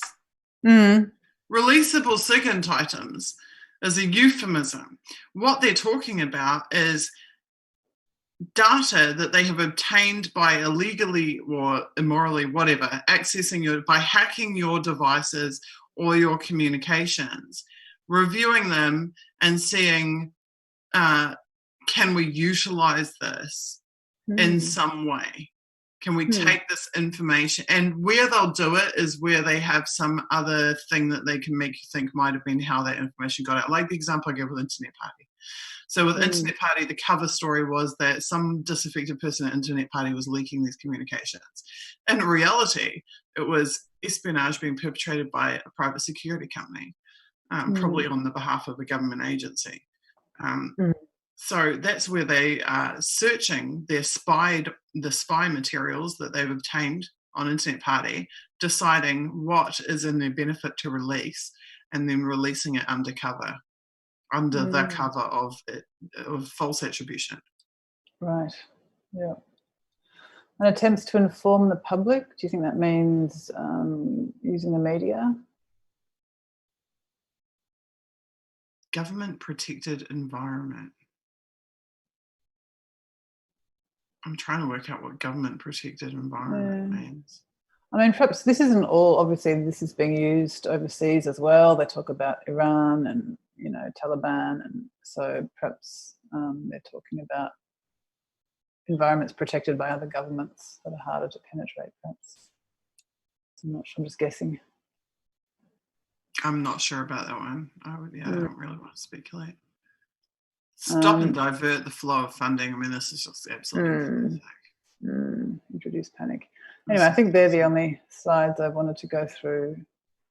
I mean, there was massive attempts, successful attempts. There was massive interference with Internet Party campaign funding once I was announced as leader in 2017. Kim.com had various very major business deals, like up to and including listing on the Canadian Stock Exchange, that were in play. And once it was realised that he had earmarked those funds to fund the Internet Party 2017 campaign, deal after deal after deal fell through, and the campaign funding fell through, and we were deprived of any ability to finance that campaign. That's one example. The same thing happened with Occupy. Occupy, the funds were, it was complex the way they handled Occupy funds. They got saboteurs involved in the finance working group and then added as signatories to the bank account. They then diverted funds to their own little pet projects and funds that were just disappearing left, right and centre. But at the same time, they did two things which were really cunning. They started planting mainstream media articles about how many donations we were getting, how we were inundated with donations and funds. We were receiving so much money. I think they said like $10,000 a week or $40,000, like some really big amount of money. But the message to the public was, Occupy don't need money. They've been flooded with money. But at the same time, they were absconding with our funds. So they're like bleeding us dry and making sure we don't have money. But at the same time oh my God, I can't believe I've only just put two and two together about this. This is exactly what has been done to me. So at the moment, there's this whole like smear narrative that I ran away from New Zealand with $1 million and I'm secretly rich and I don't need funds and no one should donate to me because I'm actually rolling in cash. It's all bullshit. It's complete fiction and bullshit. But that's the narrative being circulated at exactly the same time as I'm trying to actively fundraise to fund my legal team to be able to sue the agencies. So, and I've had so much interference with my bank account. I mean, they've cost me unbelievable amounts of money. They have cost me the entire accumulation of my life's worth up until the point that I became an activist. But at the same time, they're telling everybody, don't worry about her. She's got plenty of money. Everything's fine. Don't need to give her any money. So, this is actually the first time in this conversation that I realized that it's the same thing they did to Occupy. It's literally the same thing. They told everyone Occupy's rich, doesn't need money, don't give them any money, and at the same time making sure Occupy didn't have any money. Interesting. And so that's combining smear and discreditation with disruption of funds. It's using smear to help disrupt funds, to prevent fundraising. Absolutely. And you'll see the same thing with WikiLeaks as well. I mean, exactly the same thing with WikiLeaks. Yes, yep, and their funds were cut off too. Well, Julian Assange's Exactly. funds were, weren't they? Yeah. Yeah, my PayPal account was also arbitrarily shut down. They stole PayPal literally kept all the funds that were in my PayPal account and didn't return them to the funders, didn't return them to the donors. Wow. Okay. So I probably need to zoom in on this a bit as well, do I? That we can read it. Yes, please. Oh no, we'll read this one. We're still seeing the same PDF. Oh, are you still seeing? Okay. Oh, sorry. All right, I'll stop sharing. I'll try again.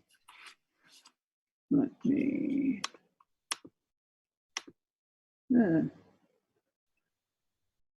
Okay.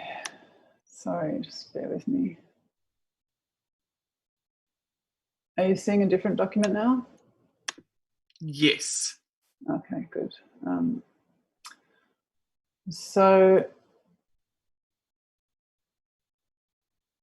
well, since we're talking about the tactics, I'll leave it on here and then we can go back to the beginning. And this is a 42-page document written by a psychologist, I believe the same psychologist who provided, well, I think it was this advice in this document and related advice that led to the slides that we've been talking through. So it talks about a lot of the psychological terms that we've just been through, and it also talks more broadly about the operations surrounding that, how those strategies are used. There's even a survey of JTRIG staff to see how they feel about using these strategies and what they think the needs are.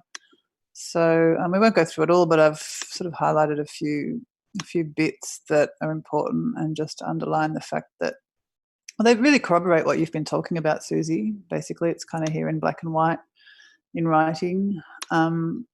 So this sort of elaborates on what we've just been looking at in those previous slides, the operation methods or techniques.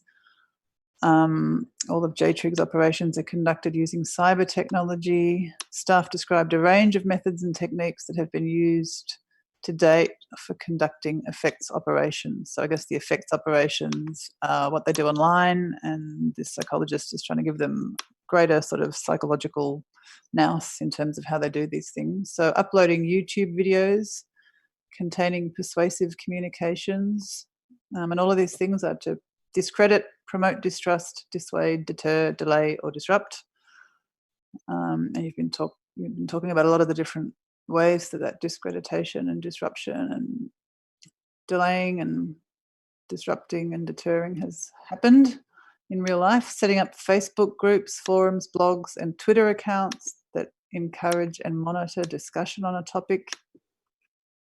Again, to discredit, promote distrust. So that's that would be WL Swamp Cleaner at WL Swamp Cleaner on Twitter, which is a Twitter account that exists for no other reason than to monitor supporters' discussions about WikiLeaks and troll the hell out of them. At WL Forum and associated blog site, which does definitely dozens, but probably hundreds of articles attempting to discredit WikiLeaks.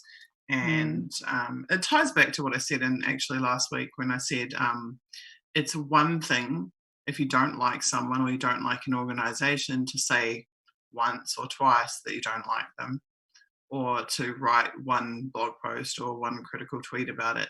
It's another thing entirely to dedicate the entire purpose of an account, a blog site or whatever to full-time discrediting or attempting to discredit them.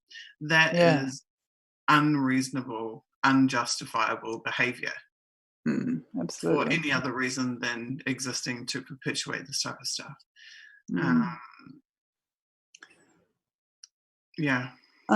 And there's probably a lot of those. I mean, tons. I mean, in a smaller way, there's some activist groups that have a name, and then suddenly another activist group with almost exactly the same name pops up and starts doing and sharing things that disrupt, the activist group they're imitating. So this uploading YouTube videos containing persuasive communications to discredit. Elizabeth Mueller and I had a situation a while back where a guy he said he made a documentary. He hadn't really made a documentary. What he'd done is taken a bunch of our footage from our own videos and just shoved them together into something that was 2.5 hours long in the end, and shoved a bunch of other whistleblower and activist videos in there, and sent them to us, trying to get us to promote them from our accounts, because look, isn't it great that he's promoting our work, etc., etc. Except I actually sat there and watched it, and he would have my face and me talking, and then it would merge into Donald Trump and some MAGA, Donald Trump is wonderful, and then back to my face and me talking again. So it was it was attempting to apply political messaging to my non-political messaging, and then attempting to get me to push it out through my accounts for maximum effectiveness. I didn't describe that very well in terms of what he did. You'd actually have to see it, because it's a combination of subtle and blatant, if that makes sense.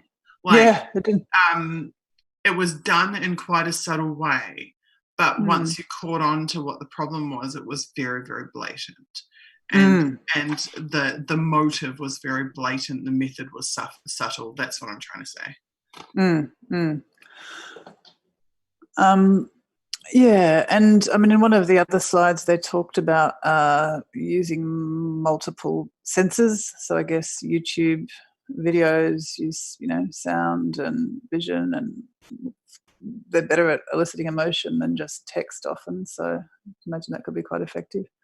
Establishing online aliases and personalities. Who support other aliases.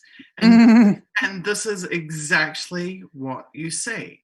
So you see Kai Din and Jimmy's Llama and what's his face, the may or may not exist guy from New Zealand, who claimed to be an Internet Party supporter. You see this circle jerk situation, where they are constantly cross-posting, cross-referencing each other to reinforce each other, and they are amplifying each other, and they are engaging only with each other in this little group, but the focus of all of the conversation is negative smear, discrediting of a single target.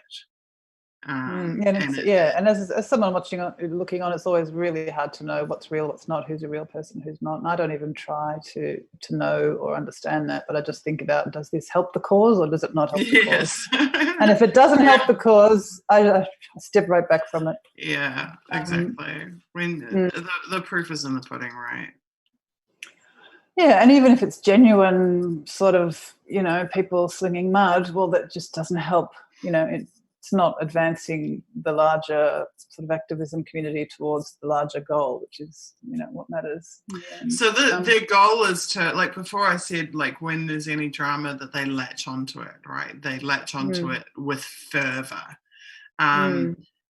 They create these little groups of aliases who are doing this, and they attempt to suck gullible people into the vortex, and if or when they manage to suck a gullible real individual into the vortex, then they revolve around that person. So the focus switches from being the alias group as the core to the alias group supporting the real individual. And you can actually see the massaging going on. They'll literally be a real person will say, oh yes, you're right, that this isn't very good. And all of a sudden they'll be like, you are so insightful, and wow, and how brilliant of you to have made that observation, and have you seen this and that and the other thing, and there's this real grooming process that goes on. It's quite openly done, and which is where all those psychological strategies that we've been talking about come in, or one of the places they come in, isn't it? Sort of A, establishing a credible online alias, and B, drawing other people into it by establishing the relationships. Exactly. But as you say, the theme of it is never about advancing the cause. The theme of it is always about taking chips, like knocking away chips at foundations of the support base. And fracturing the group, splintering into groups that and pitting them against each other. Yeah. Sending spoof emails and text messages from a fake person or mimicking a real person. I've heard of that happening actually amongst sort of grassroots WikiLeaks supporters. Strange messages going out from their Twitter accounts that they never sent, that kind of thing. Providing spoof online resources, we've talked about that, such as magazines and books that provide inaccurate information. Something I've been encountering with my Twitter account for quite a while is that people will send me a DM, significant people will send me a DM, and I won't see the DM because it will never show as a new DM. And months later, I will discover the DMs that I was sent, the significant DMs I sent that I never answered because I never knew they were there. And so one way or another, my account is being accessed and they're checking those DMs and not responding to them, and then new ones coming in and just pushing them down. So the ones that are insignificant show as new DMs and sit at the top of my box. But the ones that are significant show as read and I don't discover them till well after the fact. Or they are accessing Twitter on the back end. Law enforcement and intelligence agencies do have back-end database access to major social media platforms because the social media companies don't want to have to resource responding to every request of law enforcement, so they just simply provide them root access. And that's part of the sabotage that goes on. I've also had people just don't receive my emails. My emails from my New Zealand lawyers, no matter how many times I whitelist their address, they are in my trash can. They go to my trash can by default. And my trash can purges itself periodically, right? So if I don't manually go through my junk mail and trash can every single day, I don't get my lawyers' communications. Well, that interrupting, can you see that highlighting? I just did in blue, I didn't underline. So interrupting communications between real customers and traders. I suppose you're talking about interrupting communications between activists and others. That's Stefania Marizzi was actually Stefania Marizzi, the Italian WikiLeaks was complaining about the same thing a while ago. She's saying nobody's getting my emails. I'm not getting anybody's emails, and this has been happening to me as well. This is a relatively new. I mean, I guess I used to get it with sending, but the receiving not so much.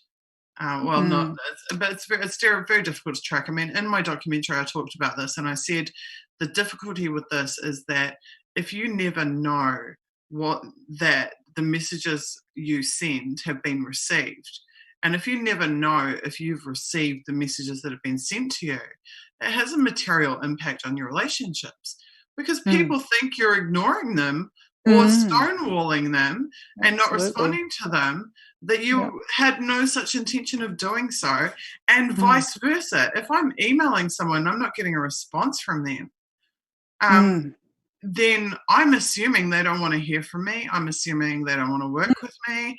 I'm assuming they don't care about whatever it is I'm emailing them about. And it's simply not the case. It's just this literally sabotage. Sabotage of personal relationships. Yeah, which is a good way to disrupt, delay, deceive, dissuade, and deter, isn't it? I mean, I need to find a way to make this non-specific.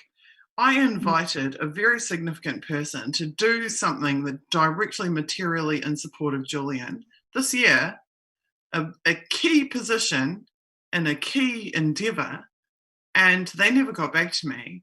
And I received an email from them 3 months later saying, absolutely, I'd love to take that on, put me in, count me in. And I was like, what?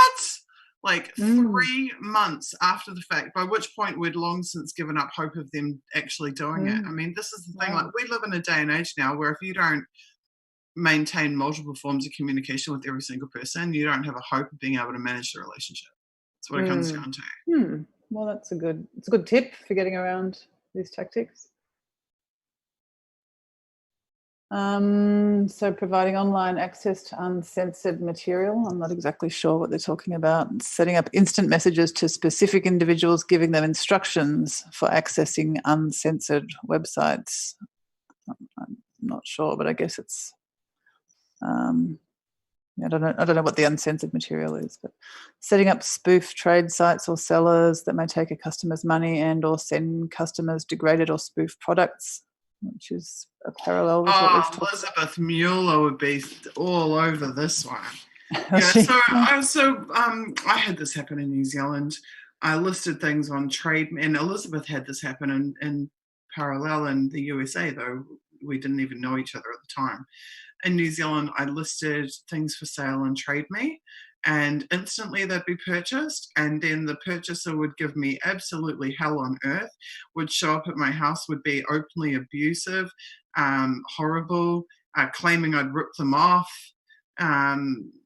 just a nightmare, and then leaving terrible feedback on my Trade Me page and etc. And as a one-off, okay, fine, maybe it's just someone who's not very nice, but it would happen consistently, to the point where I actually didn't feel like I could even bother using the service anymore, because it was so clearly being used as a way to get into my physical space and to create problems for me and upset me.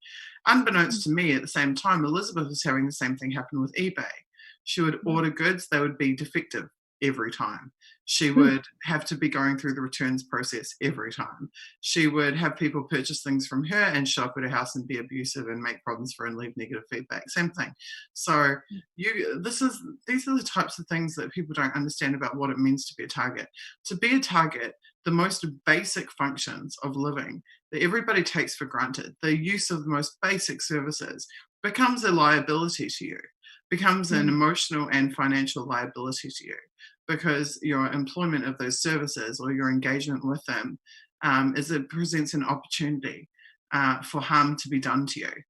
And ultimately you start to exclude yourself from those spaces to save yourself that pain and the pain and headache. And so it's not just disrupting and degrading and, delaying activism, it's doing that in your life, I guess, to make you less effective. Absolutely. Taking control over online websites, denial of telephone and computer service. So a lot of this stuff seems to, especially this uncensored stuff, a lot of this stuff seems to tie into the CNA methods, the methods of compromising devices. That's how I take that, so I understand that. Hosting targets' online communications, contacting host websites and asking them to remove material. That's one of the things that they love to do, actually. That's like one of the first things that they'll do. And they'll also go the ISPs as well. But anyone that you associate as being involved with you in any way, shape or form will either also be smeared or will also be targeted, or will be pressured to take some action that is to break trust or break loyalty with you. It's pretty horrendous. I remember they started smearing my accountant just because she was listed as my accountant on my this kind of thing. Anybody who's involved with you in any way, shape, or form will get dragged. They'll either get made an ally, or they'll be defaulted to being an enemy as well. And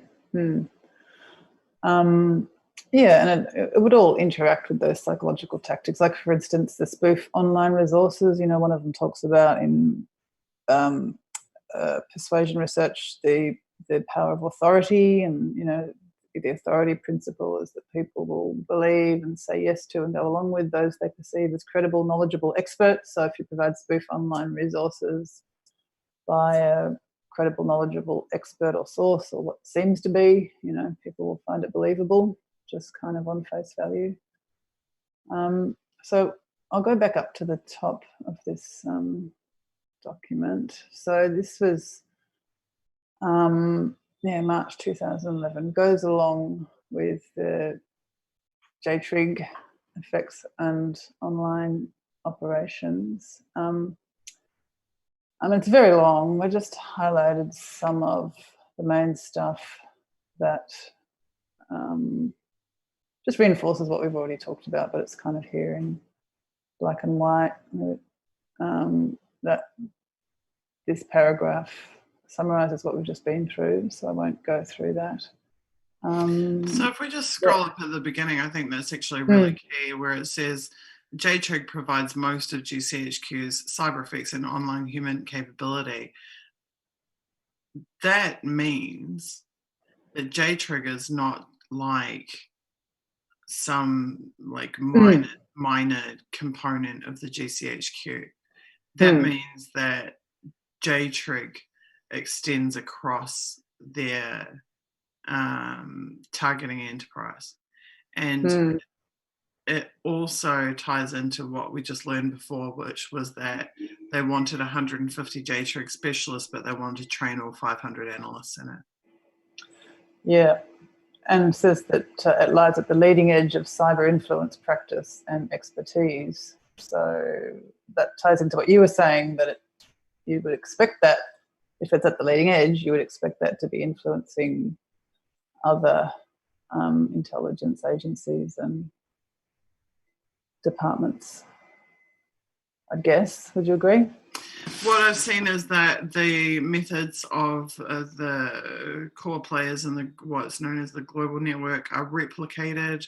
The infrastructure, the human resources structures, even the funding structures, the architecture of the NSA is replicated across all of the partner agencies, and that would include this stuff. So without any shadow of a doubt, GCSB will have a JTRIG counterpart, ASIO will have, ASIO, or however you guys say it, it will have their own version, and NSA obviously has their own version, et cetera, et cetera.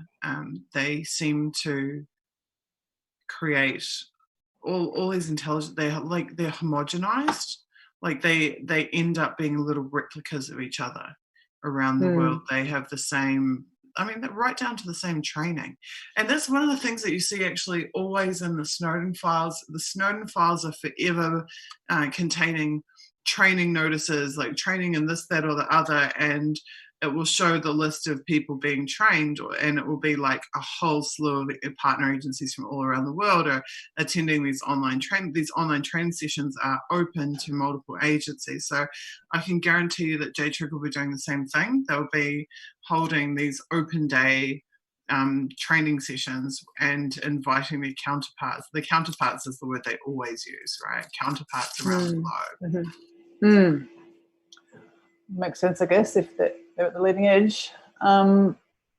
So this sentence here that I'm just highlighting summarises what the slides we went through is about, enhancing what they're doing by providing behavioural science support, in other words, psychological support, which is what we've been talking through these 4 live streams. And this fleshes that out a bit, how JTRIG's work can be grounded in scientific theory and evidence from social psychology. So these are all the principles that we've been talking through. So chapter 2 is going to be really interesting because it's actually based on interviewees with a sample of JTRIG stuff. Now, in the Snowden files, there was the same concept. There was interviews with NSA seniors, with executives.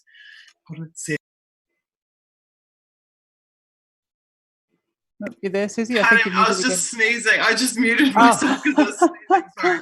There was interviews with NSA executives, and it presented some of the most fascinating findings that we learned from those. So I'm already very interested to read the findings of those interviews, because they tend to give away a lot because the people who are being interviewed try to impress with their knowledge. They try to look, I have such a great ability to regurgitate all the crap you've been propagating me with for my entire career here, and so you actually end up learning a lot from them. So I just say that will be very, very juicy. But yes, clearly chapter 3 is your forte, big time. what we've been through. Yeah. I mean, this is the 4th session that we're talking it through, but I still find it shocking. I find it shocking that social psychology, cognition, attitudes, persuasive communications, conformity, obedience, relationships, trust, distrust, psychological profiling, that all those literatures are being used to do this. I mean, constantly talking about deceive, discredit, disrupt, deny, degrade, and the fact that this is being used on domestic populations and activists for political reasons. I mean, it's, even after 4 sessions of talking about it, it's still really disturbing and alarming and horrifying and, deeply unethical for psychological research and knowledge to be used in this way. And I would encourage people to have a read of. It's really interesting to me that that's your reaction. It makes it makes perfect sense that that's your reaction. Yeah. But the reason that it's interesting to me is because I had the opposite reaction. So for me, reading this stuff is like a relief, because I was if I had experienced it and not learned this, I would be in a constant state of confusion. I would be trying to sort out, was this real? Wasn't this real? Was this just my perception? Wasn't it my perception? Yeah. But to see this all written down, I'm just like, yes, this is what they're doing. It actually was a source of significant mental relief for me to read this, because I understand business language. I understand this format and the way that the information is presented. It makes perfect sense to me. And it's like they're putting all the puzzle pieces into place. So it's like, in my real life experiences, I'm getting like this puzzle piece and that puzzle piece, and there's always these big gaps, and I'm always trying to fill the gaps and work out what fits in them. And then I see something like this, and I'm just like, thanks, guys, you've laid it all out. Like, there it is. Everything makes sense now. No, it makes sense. It would be a relief to you because, I mean, it's crazy making if you're being abused and everyone says to you, no, that's not happening. That's not real. That's in your imagination. I mean, there's no better way to compound the trauma and the psychological harm. And the big thing I kept hitting up against is, how do I explain this to people? How do I tell people? How do I explain to people? I left my bedroom and had a new pair of clean socks on my dresser, and I came home and my socks are gone, and there's a dirty, smelly pair of some man's socks, and there's no man in my house. I don't live. How do I explain something like that? I can't. It sounds crazy, but what I can explain is this entire document where they explain, what was there's some term that they use specifically now, Elizabeth Mueller will know. They actually have a term for when they sneak into your house and do this. There's actually like an official term for it. So yeah, for me, it's like a great gift from God that these documents have been leaked, and that's why I'm genuinely so grateful to the whistleblowers who've provided it, because they have. It's like being given your sanity. It really is. It's validating, and it says you're not crazy, and this is real, and this is a thing, and this happens, and which takes away that element of making the target feel crazy, feel paranoid, isolated. All of those things. The magic tricks of being it's the how-to book of the magic tricks. It's where you learn the secrets of the magician, and now it's not. You lose the shock and awe impact of the magic tricks because you know how it's done. Yeah, absolutely. Yeah. And then I'm on the other side of that. It's my profession's tools that are being used to do this, being used to abuse people and to attack very basic democratic rights and freedoms and human rights. So it's horrifying to me. So it's a situation of abuse. The tools of my profession are being used against targets like you. But it must be very, very validating to see it all laid out in black and white when you've lived it. And I don't know much about the socialization of a psychologist as they go through learning to become a psychologist, but if the socialization, and I'm probably using the word incorrectly in this context, but of a psychologist is that you're learning this in order to help, you're learning this in order to assist, you're learning this as a social service, you're learning this in the interests of humanity and bettering humanity and protecting people and making them well, then if that's the context in which you've spent all of your years of academic study and your professional practice, then I would think that reading this stuff would be like watching a horror film. Absolutely, yeah. And, as a therapist, you spend your life combating abuse and combating the effects of abuse, not using psychological strategies to perpetrate it. So exactly, it is. It is horrifying. But hopefully spelling it out goes some way towards, just pushing back against that abuse, the abuse of the psychological knowledge and the unethical nature of it, because it's antithetical to what psychology is about, and it's absolutely against all psychological ethics and codes of professional practice. There's a do no harm. I mean, this is all about doing harm. And I will come to that in this document, actually. It talks about ethics. Isn't that ridiculous? It is. Yeah, it's interesting to... How can a document like this talk about ethics and retain any credibility whatsoever? It's interesting to see what they say about the ethics. Anyway, I've lost my train of thought there, but we'll come to that when we come to the section on ethics. It's very interesting. Yeah. Ethical denial and disruption. Ethical disruption. And I've spoken about it before, but if people want to have a look at a report on the current sort of application of this type of stuff, there's a report recently out called Still Targeting Dissent. It's by a group called Defending Rights and Dissent, and it's all about FBI targeting of activists up to the present moment in the US. So it's worth having a read of that for sort of contemporary context.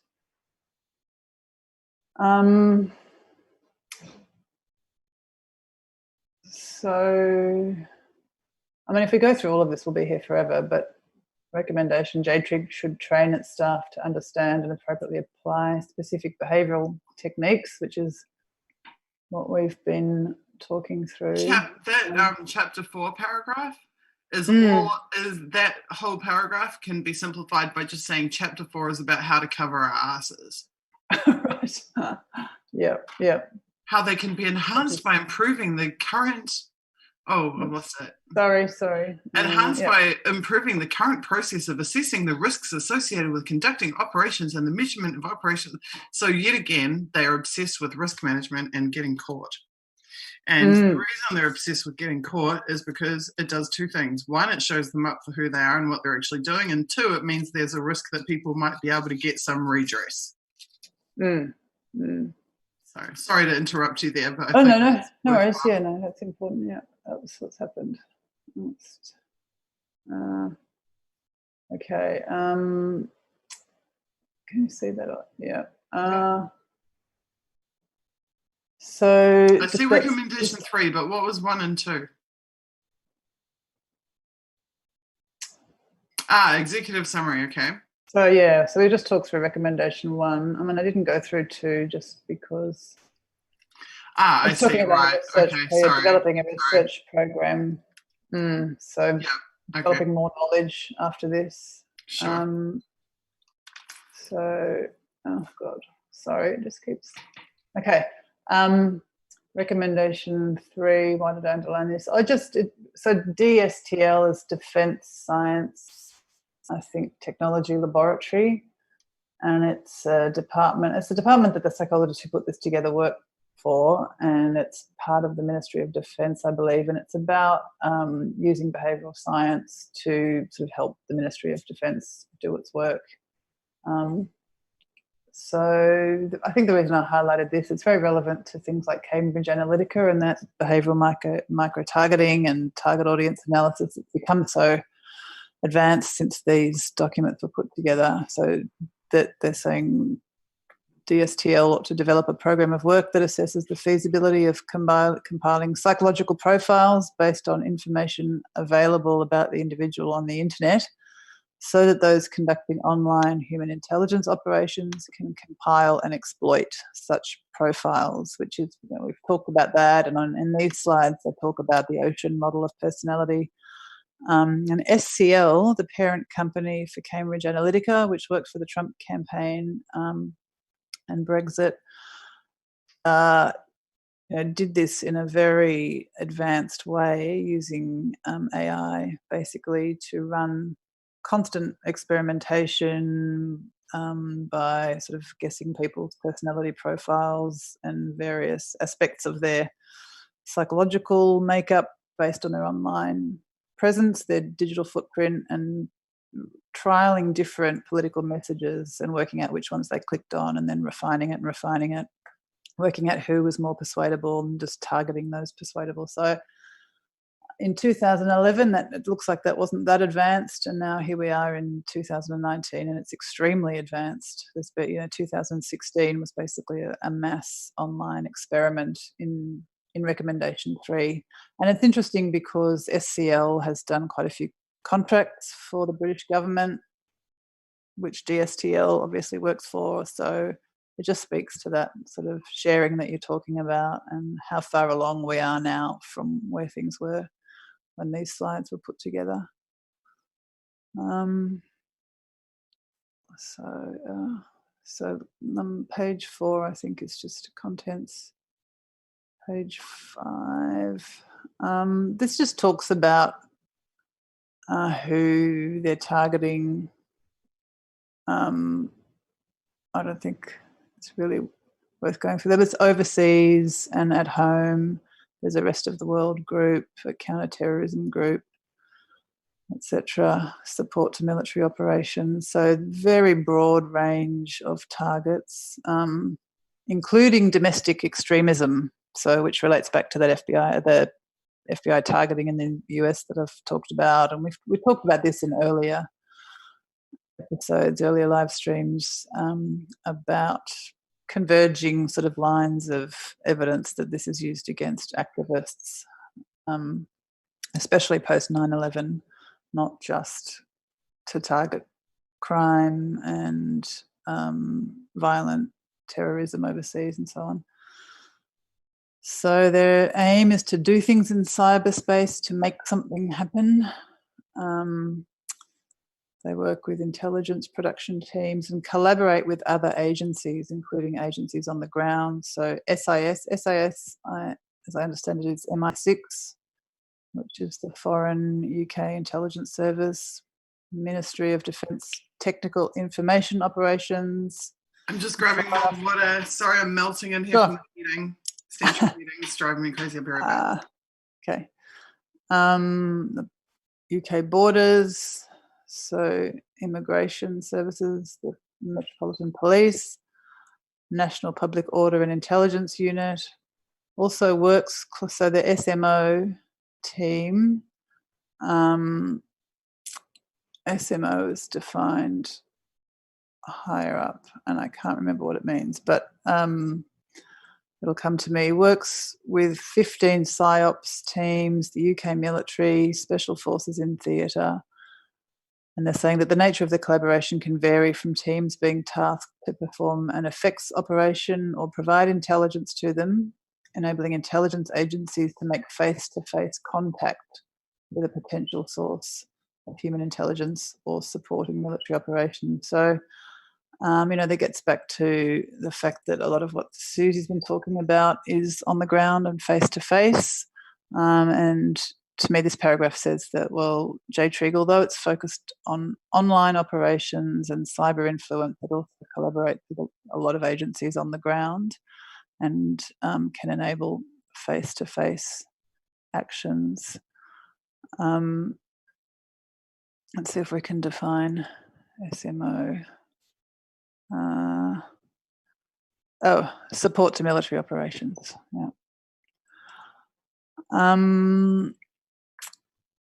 So the next paragraph, whereas some teams and groups are primarily tasked to work on specific targets, other teams can work proactively and opportunistically in searching for targets.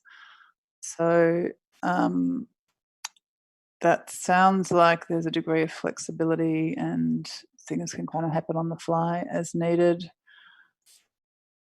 It says that the next paragraph says that JTRIG can respond to requirements on a timescale from a few hours to long term, subject to approval by operational management groups.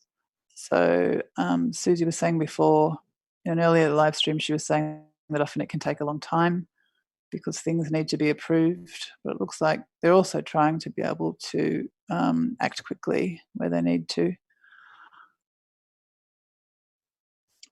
So this is the reference to the interviews with 22 staff. I was just talking through the previous page, Susie, was mainly about coordinating with on-the-ground services.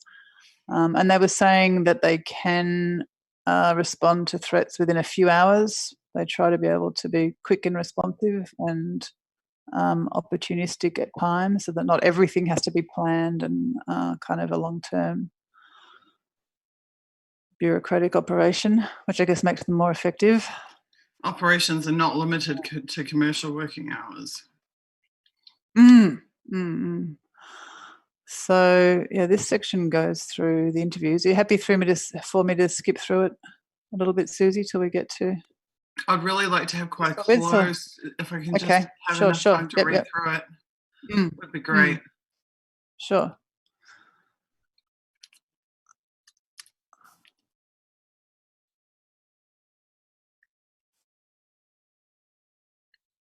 Okay.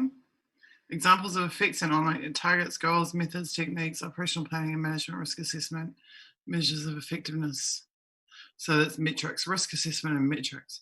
Staff development. Okay. Yep. Okay. Let's see what they had to say.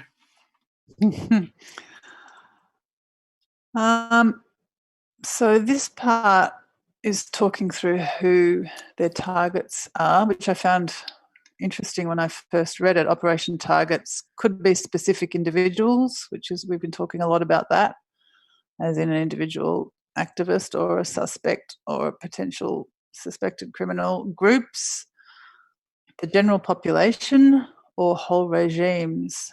So that's a huge range of targets, individuals to regimes to whole populations, which... the constant references to credit card fraud and online financial, whatever it was, this just rings so many alarm bells for me for a number of reasons, primarily because the anti-money laundering legislation is what empowers a lot of this activity, and the anti-money laundering teams that are set up in every single banking institution are the ones that have repeatedly been found to be supplying information to security agencies without a warrant and without production orders and without any legal process. And specifically the known cases, for example, against both Nikki Hager and Martin Bradbury in New Zealand were proven to have been done under the guise of computer fraud. So they use computer fraud. And think about the CFAA, is the legislation that keeps being used against the hacktivists in America. That's the Computer Fraud and Abuse Act. So they are... That's how they're insinuating, that's the cover they're using and the legislation they're using to use these counterterrorism teams and resources against activists and journalists. They're bundling it into computer fraud. Just like activists are targeted under the mantle of national security since 9/11 and domestic terrorism. Correct, and somewhere in one of the earlier pages it said... we target people who are terrorism, security, or something else threats. And it's like, what is security? Like, what is security? These are like analogous terms, like that every time they keep referring to computer fraud or online fraud or credit card fraud, I know that's where e.g. Islamic extremists or those engaged in online credit fraud.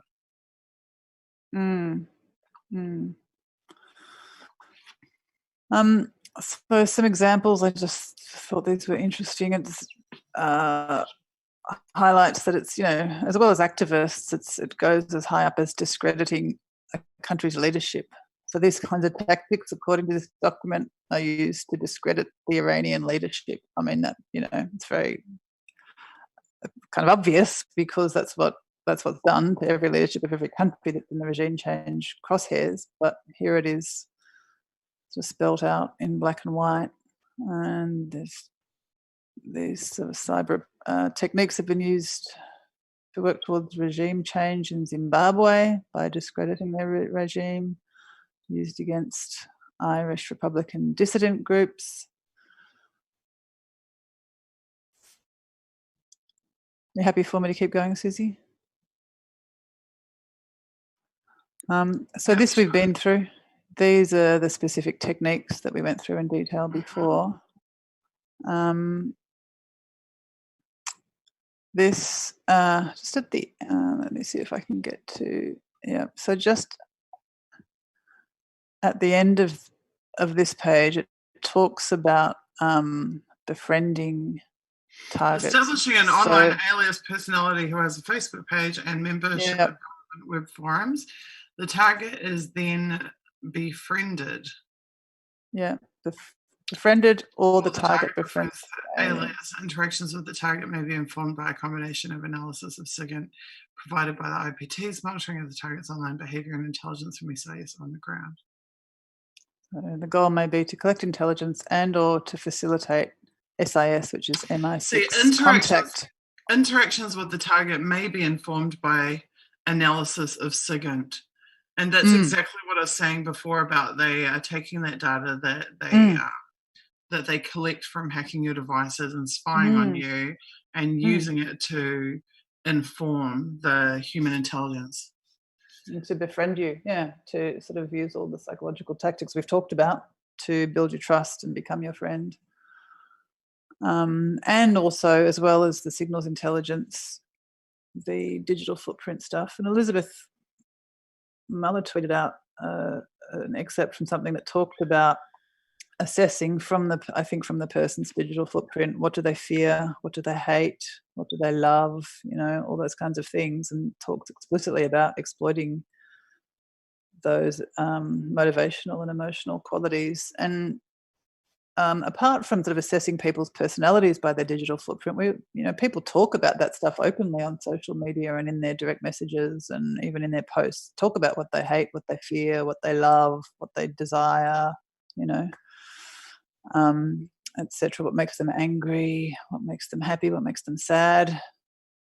So all of that information, that we put out there, can be used in these ways too. So, this is talking about risk assessment. That's what you just on that point that you just made.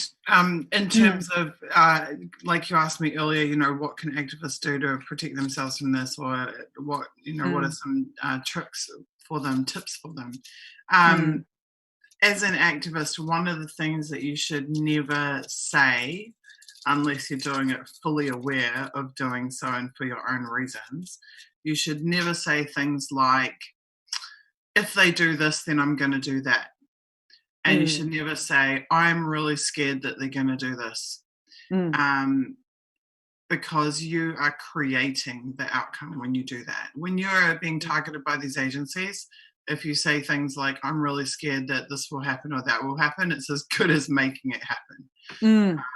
And when you say, if they do X, then I will do Y, then you are teaching them,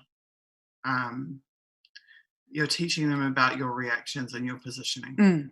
Exactly, yeah. And anything that you post online about your personal feelings, even if it's indirect messages which feel private, they're not, that's offering up information about, what you feel, what you hate, what you love, what you crave, etc. So if you're somebody who thinks there's a possibility that you could be targeted, or that if you're an activist, you want to protect yourself against these kinds of things, I'd also say just be mindful of what kind of personal and emotional information about yourself you give away. Online. I'm not saying in your real relationships with people, that's a completely different story, but publicly online.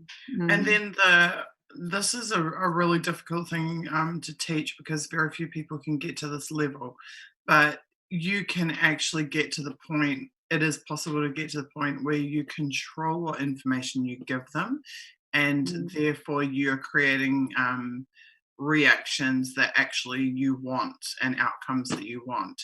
And you do that by lying to the matrix and manipulating the matrix. And when I say the matrix, I'm talking about any digital space in which they are collecting and gathering data and then acting on it from you. And it is actually possible to control, like they want to control your environment. They want to understand your environment. You can actually go the other way with that.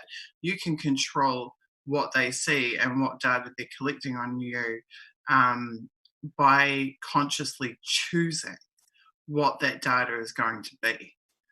You can actually take the power back, but it's like that would be like the advanced activist self-protection course.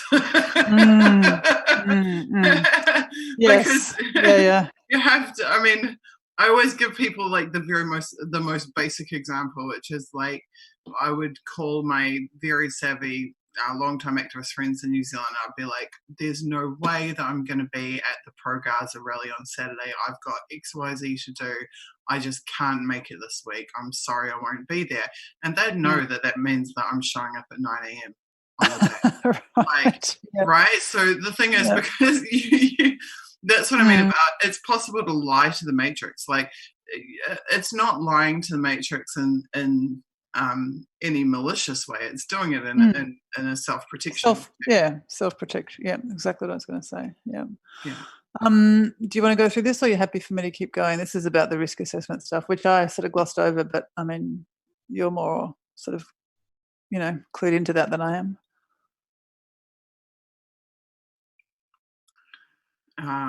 The only observation I have about that first part is that if the person who is perpetrating it is the one who's determining what the risks are, then what kind of oversight is present? Not very much. That's right. Very typical of these agencies. Yeah.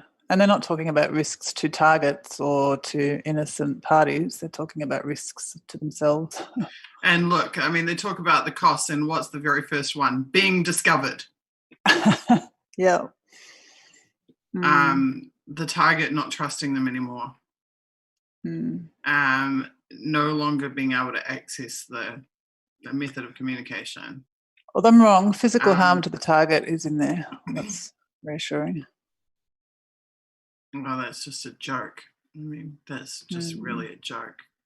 As you've pointed out, psychological damage results in physiological damage. So the idea that that's right. Any of the things that they talk about without resulting in physical harm, it's just them covering their asses by putting it in there.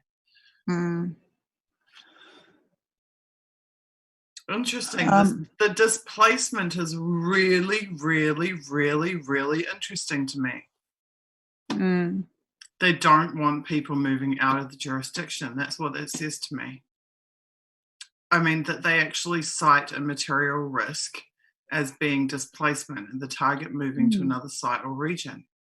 And I guess that's because particularly where they're focusing on a target that is within a social network, and by social network I don't mean Twitter, Facebook, I mean like a physical social network that they want to penetrate, then causing the target to move or displace them from that network of interest. Target changes or adapts to the tactic. So I mean that's really great. They consider adaptation or adaptability to be a risk factor.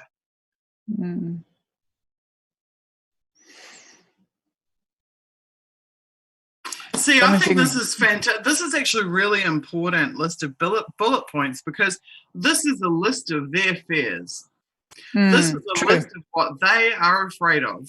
Well, that's true. That's an interesting way to think about it. Yeah. And if we have a list of things they're afraid of, then we have a priority list for things that we want to achieve in terms of protecting ourselves.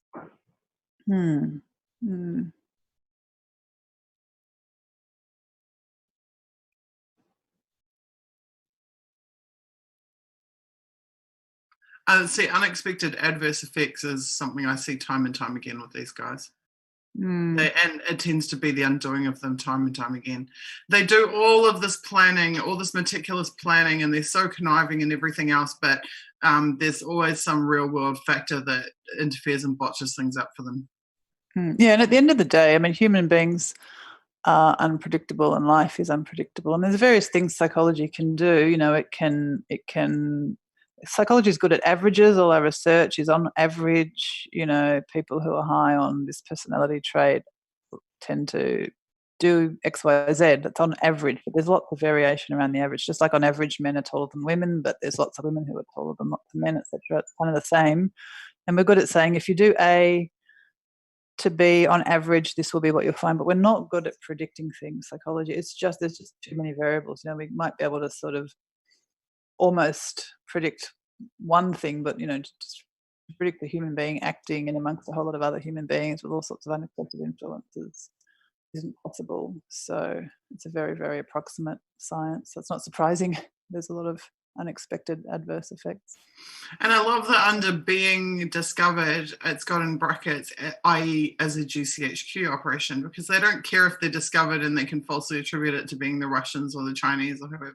But the true source of it is being discovered as their number one fear. And in 2.10, they've got a strategy for that. Risk of being discovered could be reduced by creating a spoof, alias, or personality or group who overtly takes responsibility for the attack. Yeah. So we've got a fall guy, a fake fall guy. So these are which would be like the shadow brokers. The shadow brokers release of NSA hacking tools. We are a shadowy group of hackers who just want Bitcoin, and here are all the NSA hacking tools. I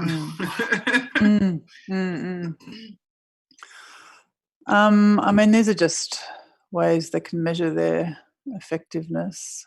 Did you want to go through this? Or? It's difficult to measure effectiveness. It just said in the very first sentence of that first paragraph, that 2.11. Overall, staff considered it was difficult to measure operational success, although it was easier for operations with certain type of goals, i.e. causing chaos, basically. They described little routine formal measurement of the effectiveness of success, so they have no metrics for what they're doing. However, discussion led to the identification of several potential variables that could be measured as well as the methods. These included count the number and or location of views of the YouTube video. How many views do the YouTube video? Check online and or collect signals and see if a message has been received, basically, or it had impacted them. Count the number and significance of friends that an alias has. People have responded to a blog with customers. Count the amount of money that customers spend in spoof trade sites. God, I mean, that's got to be so illegal. Illegal. Measure the amount of time customers spend engaging with. Count the amount of money that is saved by removing stolen ideas from the internet. Analyze the content of communications between a potential source of online human and the alias to see if he or she is providing useful intelligence. Count the number of times a potential source of online human initiates communication with the alias. Check if a potential source of online human intelligence does meet with the SIS as intended. Check online and or collect human to see SIGINT to see if people have access to uncensored material. Okay, so basically, I mean, yeah, I think their goal is so non-specific that that's why they're struggling to come up with measures of whether it's successful, because degrade, distract, deny, destroy is not really a specific goal. A specific goal would be cause X to take Y action in the context of Z. But instead, their objective is so chaos. And then how do you measure chaos? I mean, that's what I'm reading here. And so I think you're right. They're defaulting to the digital statistics. Just count whatever you can count. Yeah, count whatever has a number that's attached to it. And then, you know, my video got 20K and yours only got 15K. Like, so I'm better.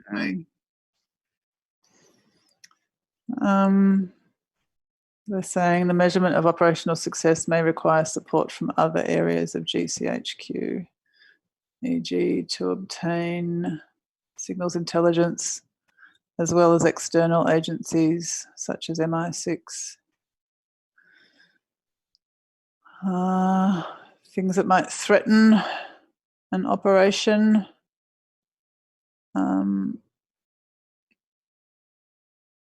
Lack of continuity, maintaining an alias.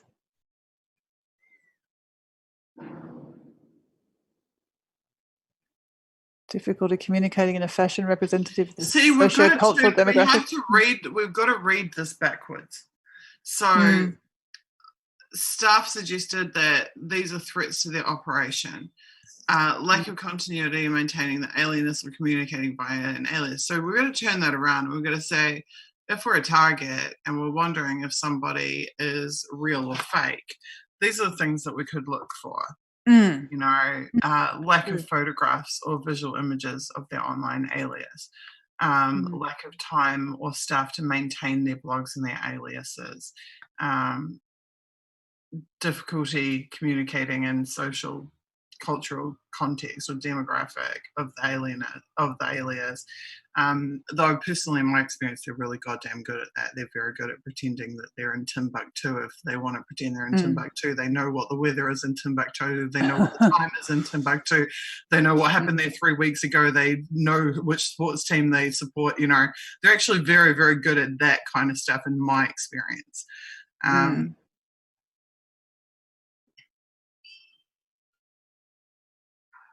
That is one of the big ones, actually, that very first one. Lack of continuity in maintaining an alias or communicating via an alias if a staff member is away and or her work is covered by others. These guys like holidays. They have fixed holidays. They have significant amounts of holidays. These people do not work 24/7. Their office is open 24/7, but they don't work 24/7.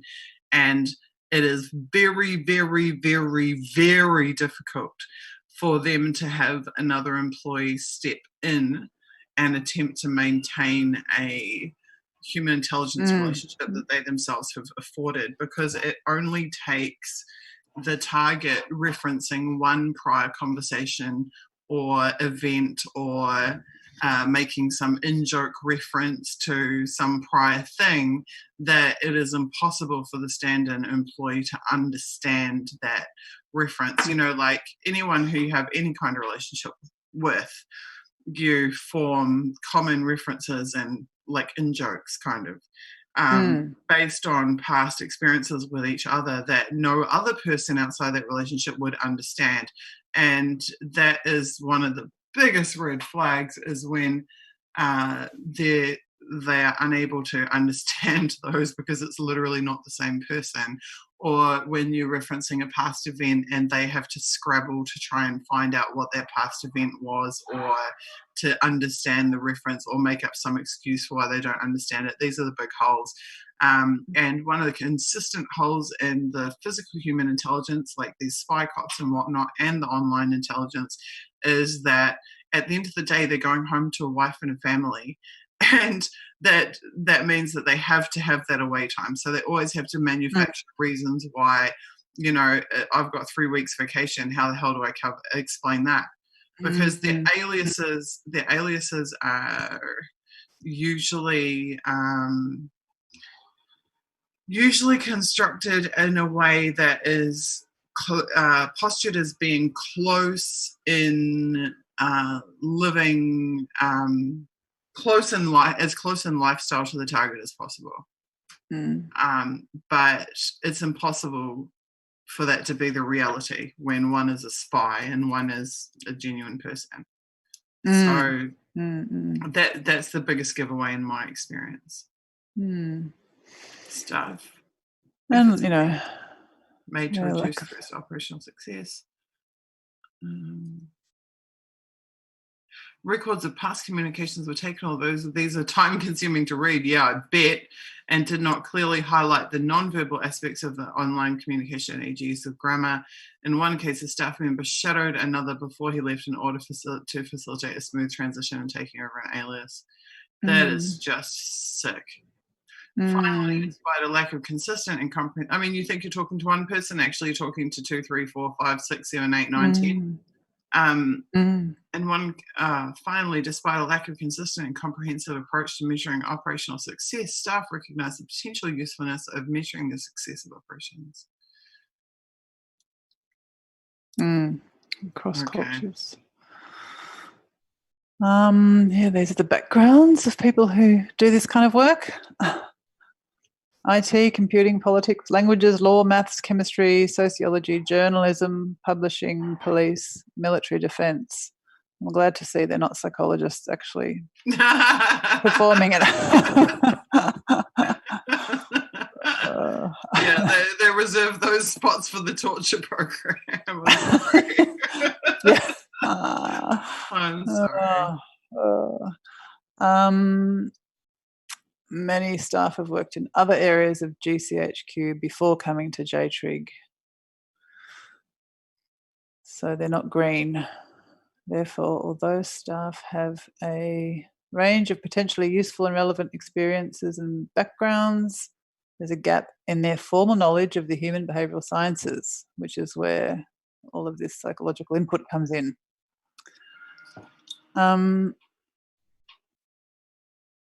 Staff said they had essentially trained themselves on the job or learned from observing, shadowing more experienced staff, although some noted they had gone on external training courses.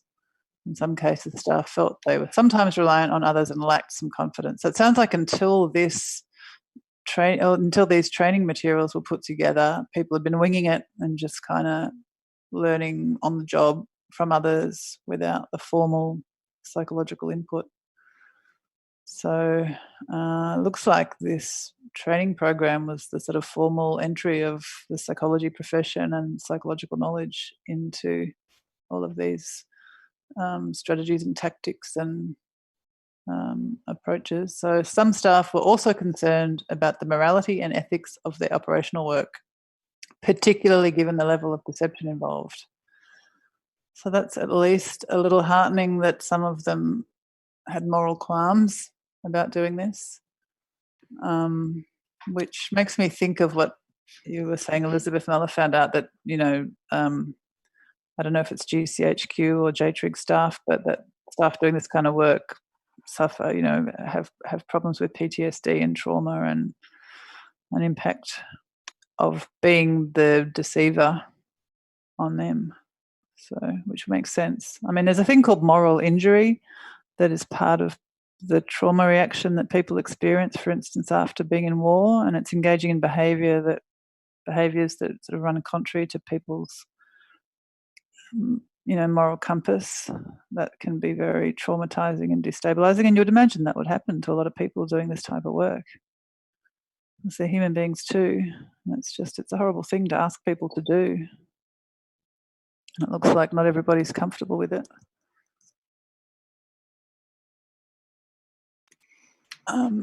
So this is talking about their behavioural science needs, which is the rationale. Elizabeth says, I'm not worried about JTRIG's PTSD. These people should be in prison. Then they'll have real PTSD problems. Yeah, well. I mean, what is your position on the architects of this? The people designing it. Yeah, absolutely.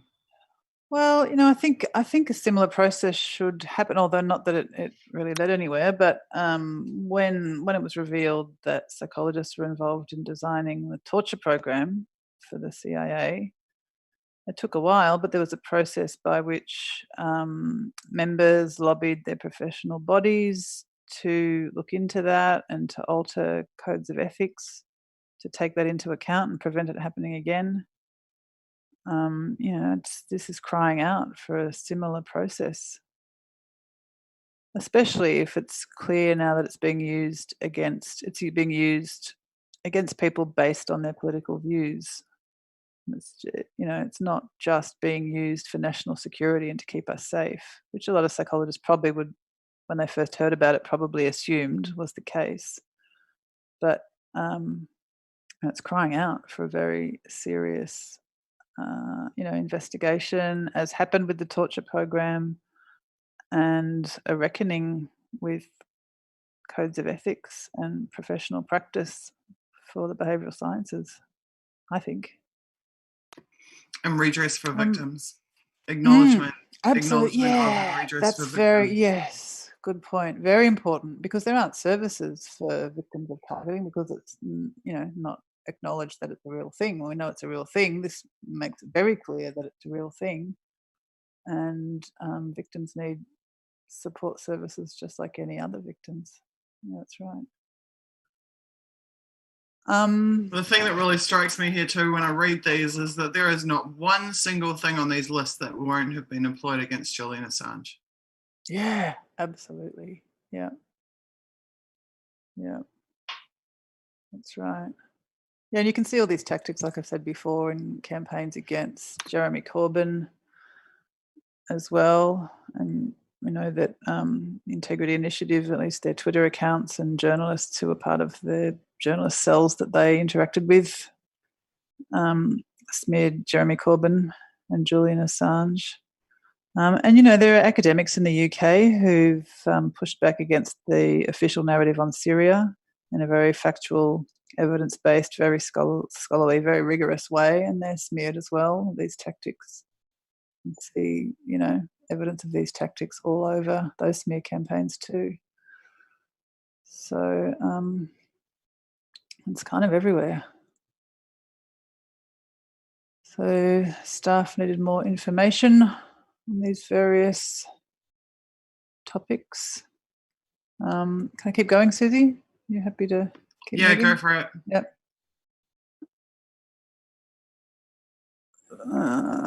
Talking about cultural linguists, I found this part on the law interesting. So they have legal advisors. You said before, surely some of this is illegal.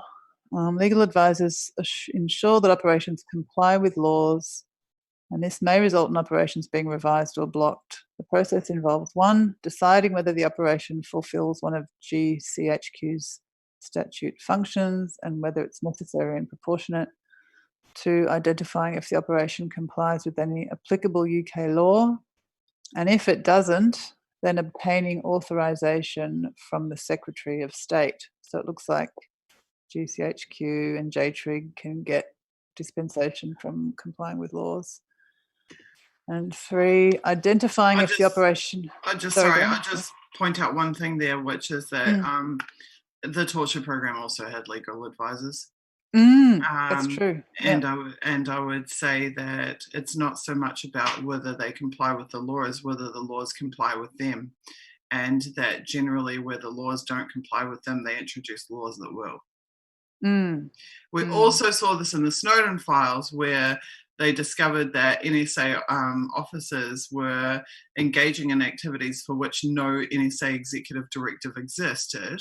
So what did they do? Did they discipline those officers, or did they say, no, you can't do this stuff? No, they didn't. They went to the NSA director, and the NSA director issued retroactive dispensations, directives to the staff to cover the activities that they'd already been engaged in. So once again, oversight fails. Or oversight exists only to cleanse the record. Green light, even retrospectively, sounds like. And then with respect to international law, identifying if the operation complies with any applicable international law, such as you'd think human rights law, and if it doesn't, considering whether non-compliance would be acceptable among the Five Eyes community. I found that quite laughable. Quite gobsmacking. Are we breaking international law? Yeah. Would the Five Eyes be okay with it? Yeah, all right. Sort of seems like that's what that says.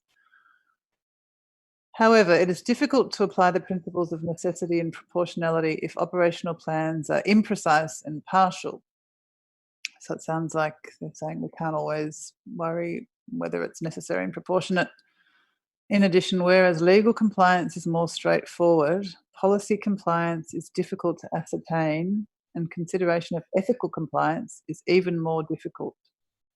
JTRIG staff, especially those leading operations, are provided mandatory legality training. Nevertheless, it might be useful for JTRIG staff to know more about these issues. So ethical compliance is difficult because what they're doing is unethical.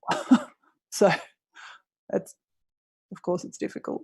And later on, they go into this a little bit more. They talk about developing a bespoke code of ethics because what they're doing isn't compatible. They talk about the British Psychological Society Code of Ethics and basically say what we're doing isn't compatible with that code of ethics, so we should come up with our own code. It's just about the operations management groups and the oversight that they provide. I haven't highlighted any of this because this is basically what we went through in detail when we looked at the slides. I just highlighted propaganda techniques just because I thought that was interesting, and we didn't talk about that in as much detail. It's just interesting to see what they consider key propaganda techniques. So what they've listed as propaganda is using stereotypes, substituting names or labels for neutral ones, like, for instance, humanitarian intervention as opposed to, bombing a country or bombing a people, censorship or systematic selection of information. I mean, you see that constantly with WikiLeaks and Julian Assange. An enormous amount of information is just never reported. Repetition, like repeating, Russia and hacking over and over and over and over and over again. Assertions without arguments, and presenting a message for and against a subject.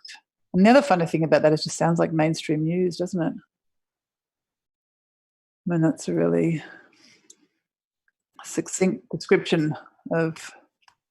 Well, remember back in the very early JTRIG documents that we studied, they had the whole section on media, and the what you called the very busy slide with lots of things in it. There was that whole section on media. So, absolutely. But it is interesting how closely that conforms to mainstream news, isn't it? And presenting a message for and against a subject, that is in a book on propaganda, and they talk about that, presenting two sides of an argument as being a key propaganda technique, and that's a very widespread news convention. And it's a way of introducing propaganda material while by making it look... You see it all the time in the trolls as well. Like, you'll get, they'll say things like, I totally support Julian Assange and WikiLeaks. However, blah, blah, blah, blah, blah. Christine Assange calls them concerned trolls. They'll be like, I totally support you and your son. However, I am concerned that blah, blah, blah, blah, blah. So, yeah, these are all the concepts that we've talked through. I just thought this was interesting in that they're saying anonymous groups may be more susceptible to influence than identifiable groups. QAnon being a classic example. Online social networks make new links with those who they perceive to be similar. We talked about that. They're talking about targeting online leaders. We talked about that a fair bit too. We don't need to go through that. We talked about that.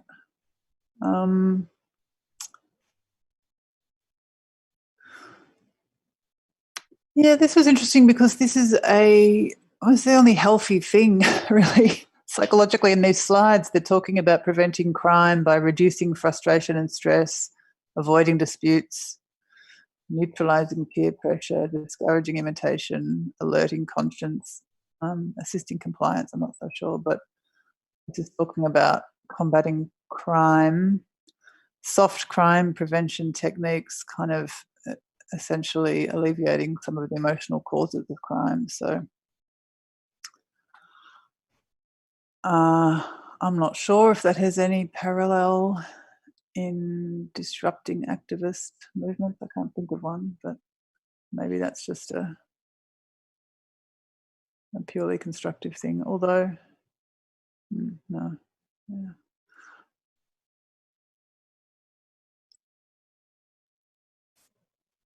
This is going through the risk assessment stuff. All right, so this is back to what they're concerned about.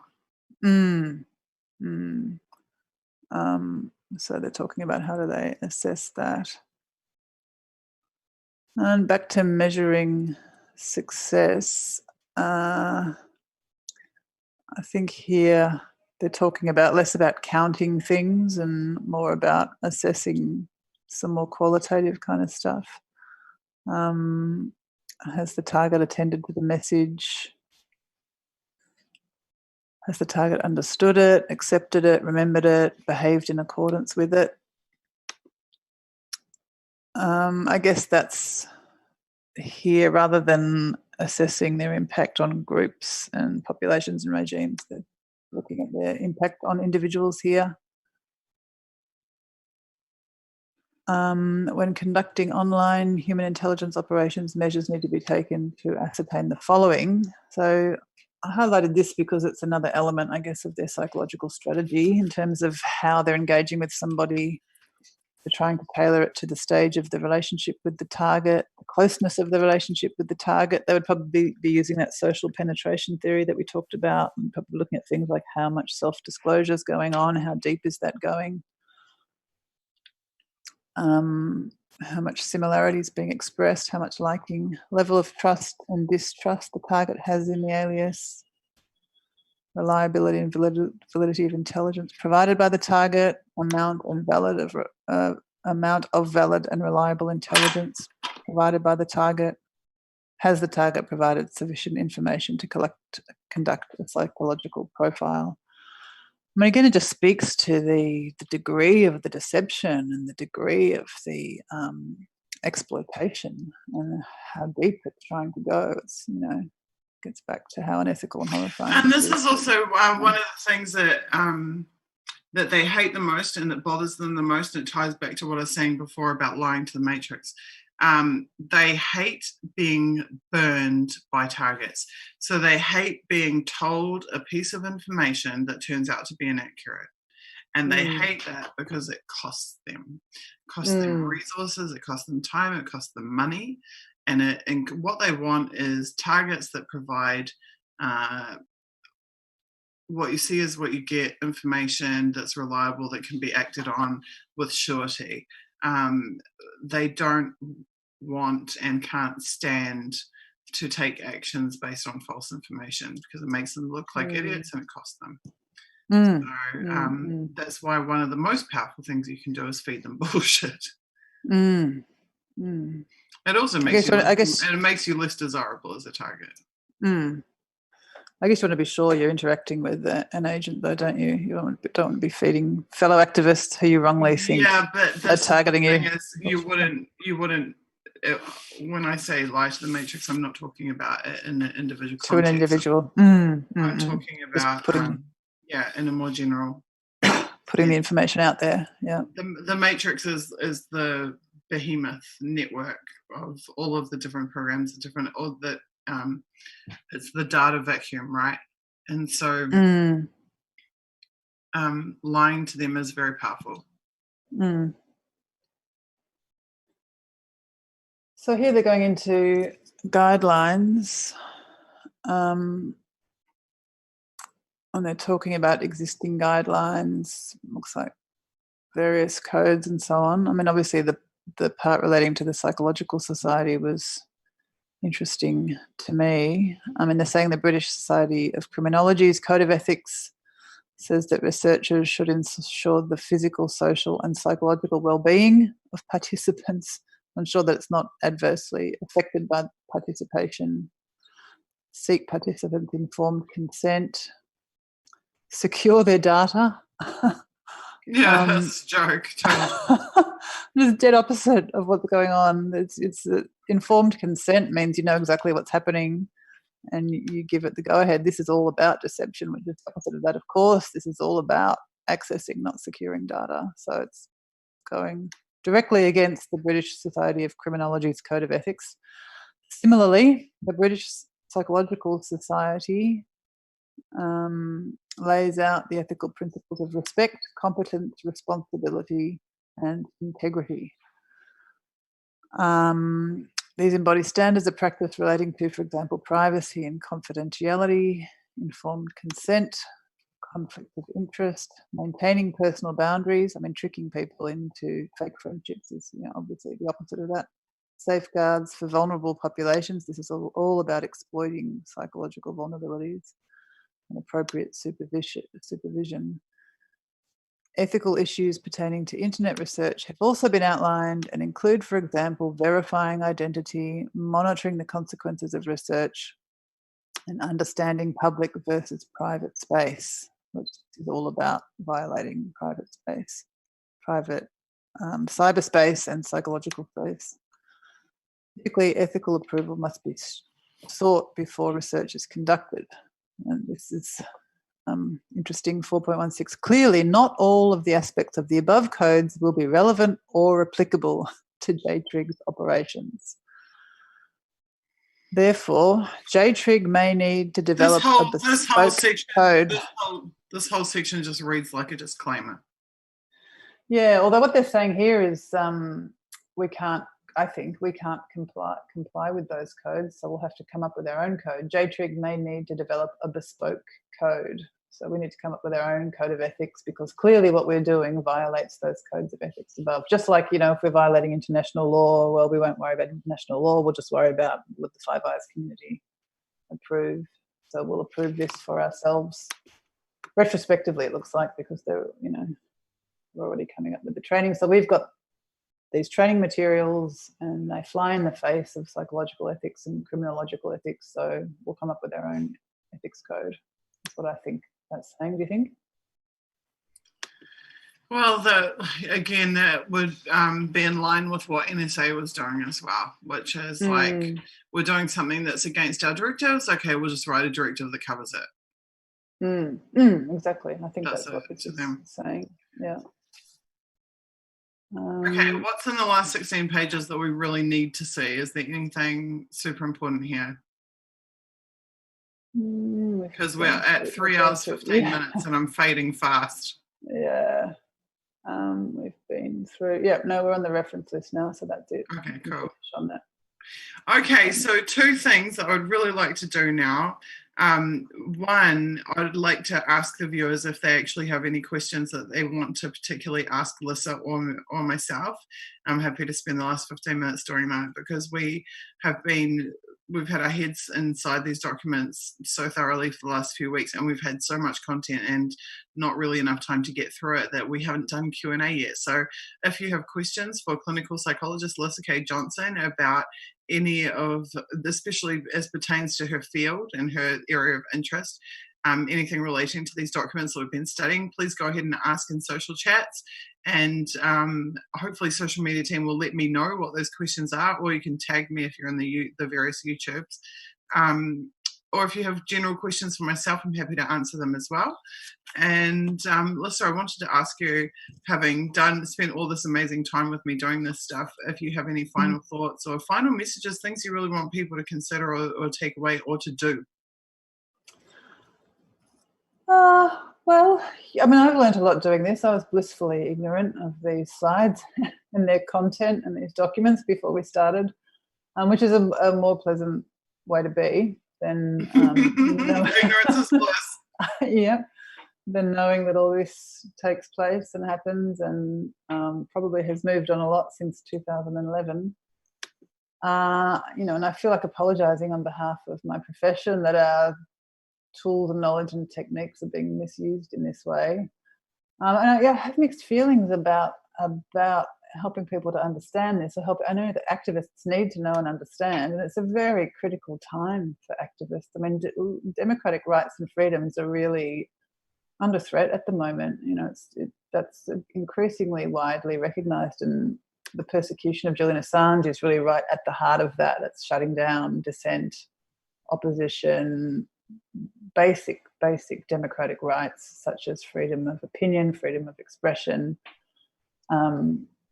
and then legal rights such as the right to a fair trial and due process. And so it's more important than ever that people stand up for those things and organise in defence of those things, because they really are being threatened at the moment. And it's not just me saying that. I mean, you know, Nils Meltzer, the UN Rapporteur on Torture, has emphasised that with respect to Julian Assange's persecution, that if we're not careful, we'll usher tyranny in through the back door of our own complacency. So it's an important time not to be complacent. And I, you know, so going through this, I don't want to frighten people off activism. I don't want people to think, well, I better stay quiet then if I don't want this stuff to happen to me. You know, I mean, you know more about this than me, Susie. I mean, my understanding is that it's people who are very effective, like you, who are organising thousands of people, who are, you know, heading up political parties, who are organising big movements, who are likely to be targeted. People participating in movements, people expressing themselves, exercising their democratic rights, I don't think need to be afraid. And, you know, a lot of this is online. You just have your wits about you in terms of, just like we would tell our kids, you know, if you don't know the person that you're interacting with, they could be anybody, unless you know them in the real world or you know who they are. You just need to sort of keep your wits about you around that. So I'd encourage people not to be afraid, not to become mistrustful. You know, you were saying your reaction to this, Susie, has been to really sort of be even more sort of welcoming and open to people, rather than becoming closed and mistrustful. And in a way, there's safety in numbers, and that allows you to connect with people and have support and so on. So there are my main thoughts, that not to be deterred from exercising your democratic rights because of all of this. Estelaine says, as a mother of 4 children, as a mother of 4, my children grew up never knowing a world without the internet. I can't lay all of this vital information on them. What are the practical ways that they could protect themselves? Well, I mean, there's lots of information out there about keeping kids safe on the internet. So I would follow all of that and, you know, have safe searches on and so on. And if you're talking about kids growing up and being older and getting involved in social media and activism, you know, I mean, I agree, don't talk to children about this stuff. But, you know, the basic things about keeping children safe online is, you know, that they only follow friends that they know in real life, that's who they interact with online, that they don't interact with strangers online, and that they understand why. And there are a lot of good resources for parents about keeping your kids safe online. I would just say, you know, follow those. Most, like the Australian government has them, education department should have them, schools should have them. Talk to your kids' teachers who will know age-appropriate strategies and internet use. But yeah, it's important to start kids out with good, safe practices in terms of their engagement with the internet.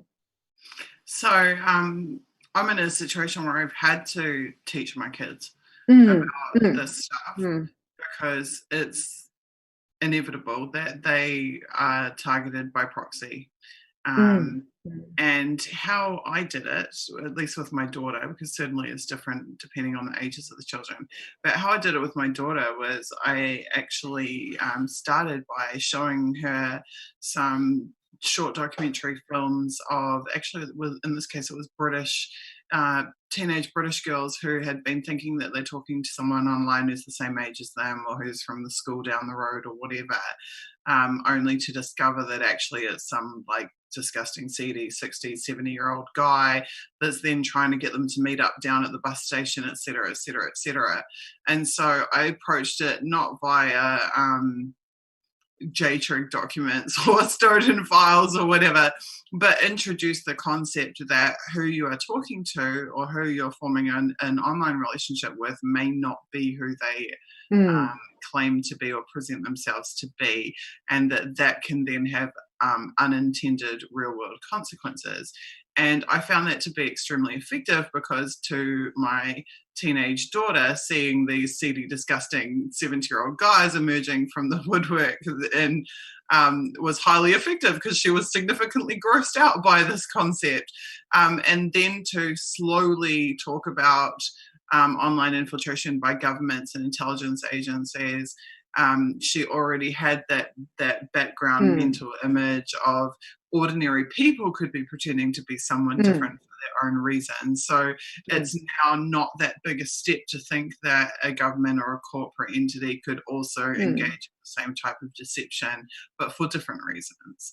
So that was a way to step her into it, which was less traumatic, I think, and which made more sense to her.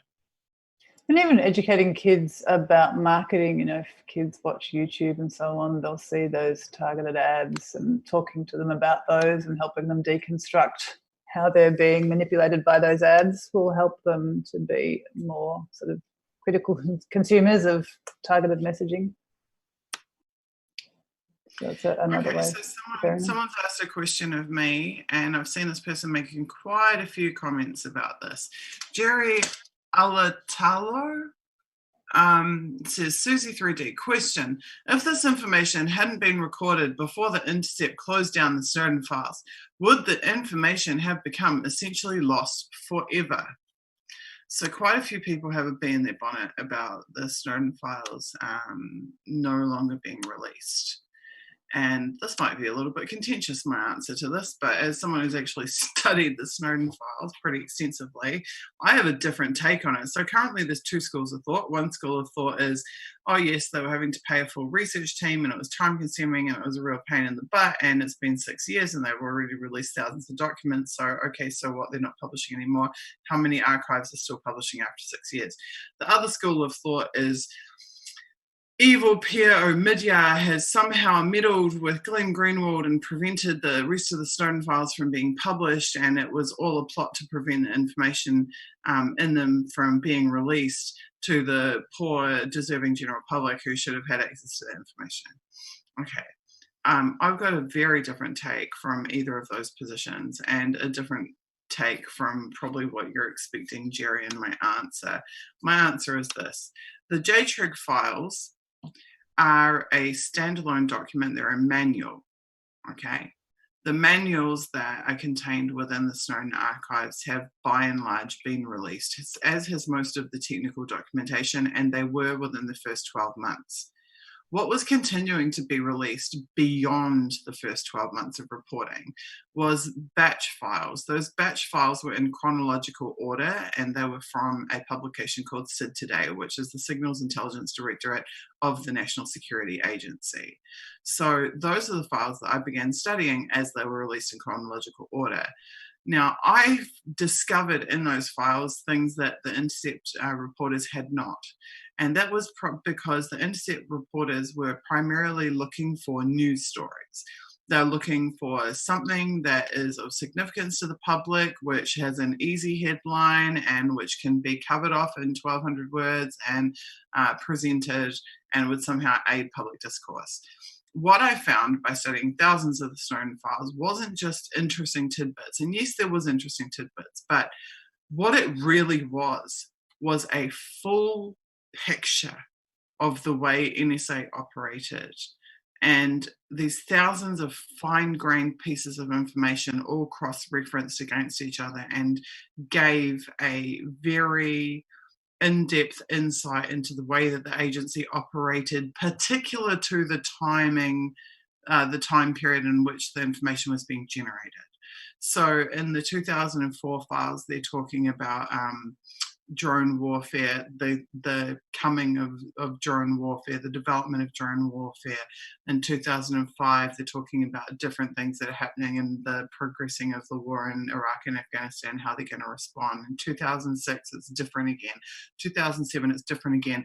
As the geopolitics changed in each year, the narrative slightly shifted. And that was the real benefit that I found in those files, is that it gave a very holistic, as a collection, they gave a very holistic view of the way that the intelligence agencies operated. As individual pieces of information, they seem pretty innocuous. For example, what the they would have like annual meetings every year that are on a theme, but there'd be like some slight little different thing. And if you don't cross-reference them against each other, you don't notice what's shifting or what's moving or what's evolving. For me, the tragedy in the Snowden files no longer continuing to be published is actually not that the public is being withheld, like that any specific information is being withheld from the public or whatever. For me, it's that chronological stepping through of the evolution of the agency is halted. So I think they must have got to about 2009, and then because there are no more files, there's nothing beyond that. I would like to know what is in the 2010 to 2013. That's why I would like to see those files continue to be published. However, I don't for one second think that there's a JTRIG manual in there that hasn't been published. So you have to understand the difference between standalone documents like this one, which were vetted off the bat and published, and the SID Today files, which are volumes of information. The other thing you have to understand is that the Snowden files contained targeting information on specific targets, which Snowden never intended to be released, never wanted to be released, which Glenn Greenwald repeatedly stated from the outset he never would release. Glenn is a huge privacy advocate, and he does not believe in publishing the data of any individual that has been targeted by the agencies. And so what I'm trying to say is the Snowden files was documents they're never going to release from the outset. They'll just never would have seen the light of day, whether it was 6 years ago or 6 years into the future or now, which is basically the targeting information, the personal information that's contained in it, the manual type information, the technical type information, which was published almost immediately and in a very short time frame, and the SID Today, which is the thousands and thousands and thousands of files, these like encyclopedic files, for which they have already published 2004 through 2009. So the only bone that's in contention here for me is whether or not they released it today, 2010 to 2013. I would like them to, but clearly they're not going to. Now, they've said it's a resource issue, and they did have a team of 10 people working on it, because they had, they had like technical staff, they had like a whole editing team on top of the research team, they had all types of people. So there was, people say, oh, they've got lots of money, but to employ 10 people to work on a 6-year-old archive, which have already published literally thousands of pages. This is the other thing is people talk like they didn't release thousands of pages. I've personally studied thousands of pages, and there's about another 700 or 800 that I haven't got to yet. So there's no shortage of information. And my biggest problem actually with people who constantly harp on at Glenn about not releasing Snowden files is that I don't see those people harping on analysing Snowden files. And there's files out there right now that you can analyse. You can read them, you can study them, you can make findings from them, and you can share them. And if you're not doing that, then who are you to sit around going, oh, should have done this, should have done that, should have done whatever. At the end of the day, let's see you actually do some of the work yourself. That's my personal opinion. I'd like to see the rest published. He has said that he will pass it on to research groups, the archive, and allow others to continue to analyse and publish, and I hope that that's the case. But the other thing is that, in case you haven't noticed, and this is probably where I'm the most sympathetic, Glenn Greenwald has literally been putting his life and his family lives on the line, fighting a legit hardcore right-wing fascist regime in Brazil in the time period since the Intercept stopped publishing the Snowden files. He has been doing some of the most epic and geopolitically significant work of his entire career. Arguably, maybe, certainly on a scale of the Snowden releases.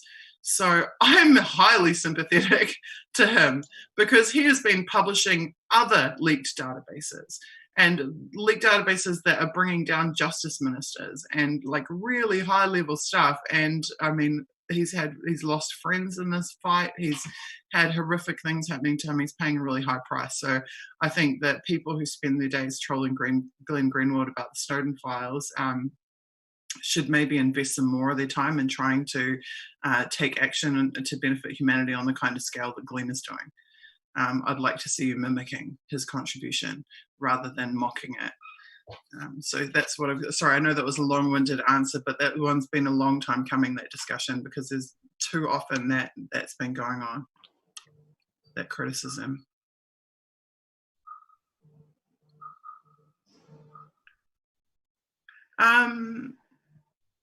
Someone asks, is there any action on the professional level to educate psychologists, psychiatrists, that just says psychs, on these things happening in order to prevent misdiagnoses? Not that I'm aware of, no. I'm pretty sure the answer to that is no. I mean, a few years ago, I think in 2014 or somewhere around then, it did become publicly known, that this had happened, that this document had been written by a psychologist and these training materials had been put together by a psychologist. There's a long reference list. Some of the psychologists who are very well-known, researchers and academic psychologists on that list, were contacted. There's an article on the Intercept about it and asked what they thought. Nothing came of that in terms of any accountability for psychological ethics. I think, some of the psychologists expressed deep concern about ethics. Some said, "Oh, look, it's up to governments to regulate their intelligence agencies. It's not psychology's business." And then it kind of went nowhere, as far as I know, from there. I mean, it's possible that something took place that I'm not aware of, but as far as I know, there's not any movement or any kind of pressure on psychological bodies to grapple with this. Okay, so somebody else back on the Snowden topic is saying, but Snowden did take a shot at Assange in his memoir, and he hasn't said his name at all in his recent round of MSM interviews. So there's a couple of points that I'd like to make there. First of all, and I know that Mint Press News, for example, has been really pushing articles like pushing the divide between Julian Assange and Ed Snowden, and suggesting that there's way more to it all, that it's some evil plot behind the scenes. I can tell you there's not. I can tell you there is absolutely not any evil plot behind the scenes in relation to this. Here is my take. Here is my informed take, I would go so far as to say. When you saw secret police outside the London embassy waiting to arrest Julian Assange, who on the face of this planet was it that was amplifying Cassandra Fairbanks' citizen journalism reporting, her photos and footage that she was filming of those secret police, and tweeting that to 4 million followers? That was Edward Snowden. That was before Julian was arrested. That was in the 72 hours that led up to Julian being arrested. He was consistently sending the alarm to everybody. This is going to happen. There are secret police waiting for Julian. Here is the reporting on it. Cassandra Fairbanks is a conservative reporter. Cassandra Fairbanks, there is massive, massive social pressure against people who are in Ed's circle to never have anything to do with her or to acknowledge her reporting. And Snowden rose above that social pressure, amplified her work in a whole series of tweets, and alerted the world to impending serious harm to Julian Assange to come. So that's not the actions of someone who hates Julian Assange and just wants to bag him and ruin his life, is it? No. That's the actions of someone who's actually watching and caring and conscientious, and he took a lot of shots for that. He took a lot of shots from his support base for amplifying Cassandra's work. And his response was, who else is there doing it? Who else is there getting footage of the secret police and busting them in their undercover cars? No one else is there doing it. Well, I'm gonna support and amplify the people who've put their butts on the line to do it. So that's the first thing. So this idea that he just abandoned Assange is completely incorrect. The second thing that I would point out is that there has been a ton of misreporting around Ed's position on Julian. For example, when The Guardian actually did a big interview I did a thread about it on my Twitter, I believe it was in 2017, possibly 2018. They did an interview with Ed, and Ed actually exonerated Julian and WikiLeaks for their publishing methods, and actually said, he said their method isn't my publishing method, but it hasn't proven to cause any harm whatsoever. And The Guardian took his answer to the question and they cut it out of the article And then they printed this like botched rehashed version of the article that took out all the good, nice things that he said about Julian and WikiLeaks. And I only found out that that was the case because I went and looked at the German, I can't pronounce it, but the like SZ.de publication, who had published the full copy of the interview with The Guardian that The Guardian hadn't published the full copy of. And lo and behold, there's Ed validating WikiLeaks in their publishing model. So what you've heard that Ed has said about WikiLeaks and Julian isn't necessarily what he said about WikiLeaks and Julian. It's what the publishers are telling you he has said versus what he has actually said in the full transcript. So I think it's really unfair for people to judge on those terms. Also, I'm going to tell you something else. And maybe people won't listen to me, though. People who are involved may have a quiet chuckle to themselves who know that it's true. Post 2016 and post the takedown of Jacob Appelbaum in Berlin, there was a humongous schism. There was a schism between those people who were never Hillary, no thank you, ever war criminal, don't want to touch you with a barge pole, and those people who went lesser of two evils, better than Trump, we should actually get on board and vote Hillary Clinton. When I say a schism, I'm not just talking about the societal schism, I mean specifically in the activism sphere and the tech activism sphere. At that point in time, there was two options. Option one was that Julian and Ed sided together on one side of that divide and that there was no one else good who can be a thought leader on the other side. Or option two is that they took each side of that divide and we kept a megaphone in both spaces. And essentially that's what happened. The never Clintons backed Julian and the lesser of two evils backed Snowden, which is kind of ironic considering Snowden himself was saying the same thing as Julian. Julian was saying one is gonorrhea and the other is cholera. And Snowden was saying one is an unthinking monster and the other is a calculating villain. But all it took was one tweet of Ed criticizing WikiLeaks and WikiLeaks replying and criticizing Ed. One tweet. There had been hundreds of tweets of Ed supporting WikiLeaks, hundreds of tweets of WikiLeaks supporting Ed. One tweet of drama was all it took for all of the media and the entire activism sphere to blow it up into, there is this giant fissure between Julian and Ed, the scandal. And it's exactly, actually, it's very JTRIG. It's like we've just been talking about tonight, actually, when I was saying repeatedly, at the whiff of any drama, they will pile on it and they will exploit it, right? And it was so easy. That was all it took. That was all it took to have the anti-Assange crowd become pro-Snowden and the pro-Assange crowd become anti-Snowden. And nobody was smart enough to understand that the net result meant that both of our guys remained thought leaders on both sides of the fissure. And I feel confident now at this point in time talking about that, now that Julian's in jail. That was actually a brilliant strategic move. I applaud it. I won't say any more on that front. I applaud it. It was brilliant. It was strategic. So if you have fallen into the supporting one or the other, or thinking one is good and the other isn't, then you should maybe have a more close and analytical look at the situation in the bigger picture. Because things like the way that Ed reacted when Julian was in danger of expulsion will tell you a very different story from what you have been led to believe by the stage that is social media and mainstream media reporting. So there you go. Now, Ozwhistle says, Snowden looks like a distraction. He revealed nothing we didn't know. And for that, you get banned from my channel, Ozwhistles. And here's why. Because, first of all, there is 10 million things in the Snowden documents which none of us knew. In fact, I've been writing articles about all the stuff that none of us knew ever since. So, for example, did you know that it was NSA that supplied the weapons of mass destruction false evidence that was, and bragged about having done so, that was referenced by Colin Powell and George W. Bush in their speeches to the UN? No.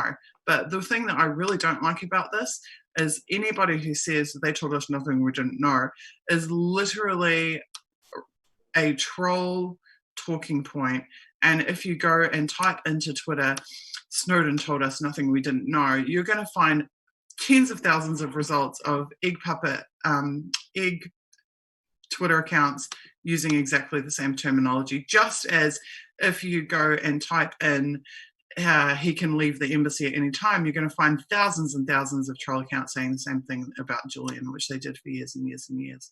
I don't trust anybody who makes such an ignorant comment as saying he told us nothing we didn't know.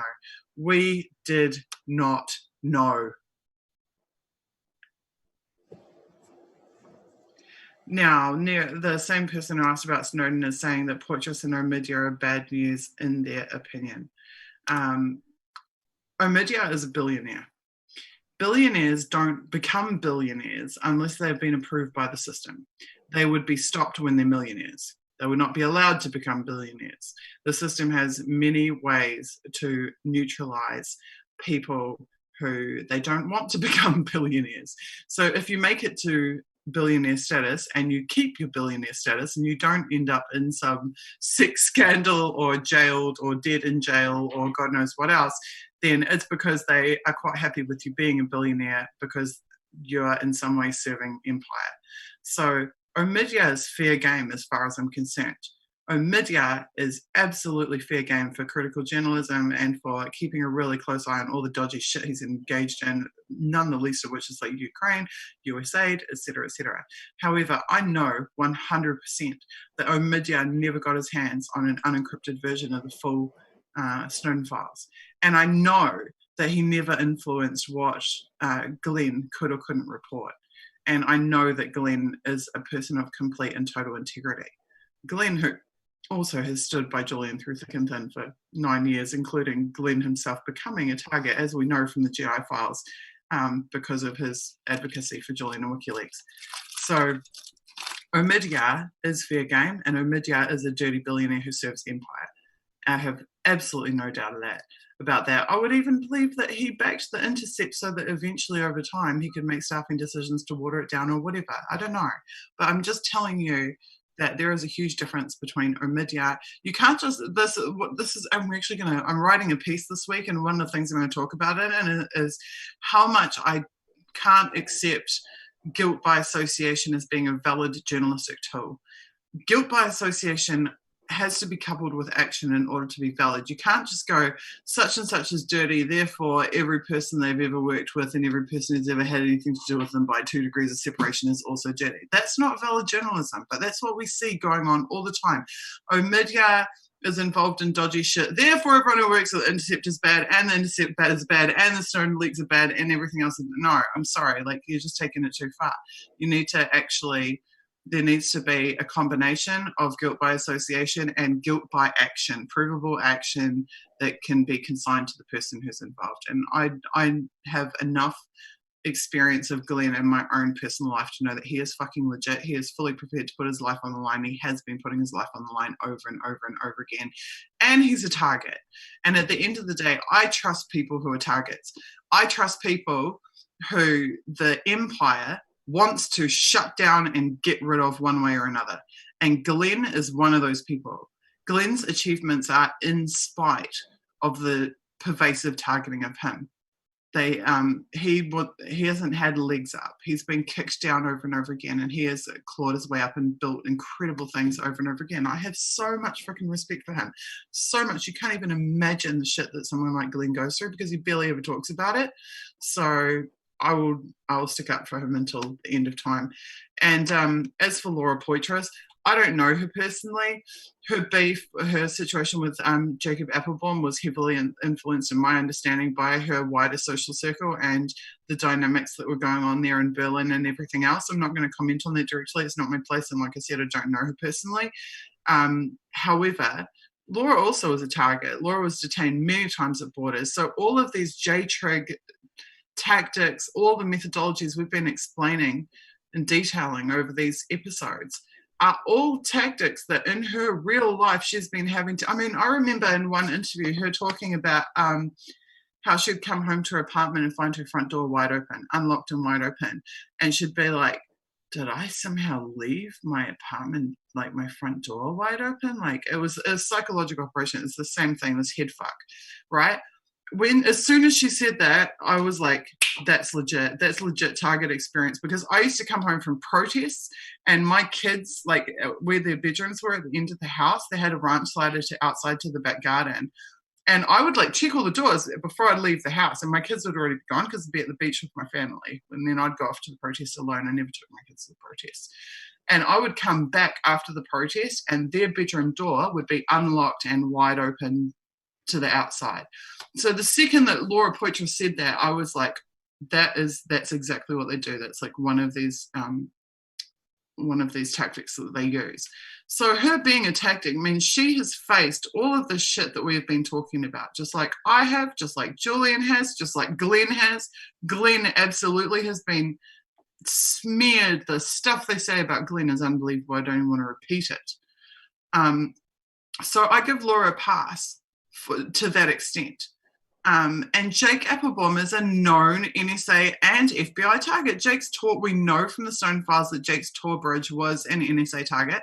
And we know already that Jake was an FBI target. That's been confirmed by the FBI, literally on camera.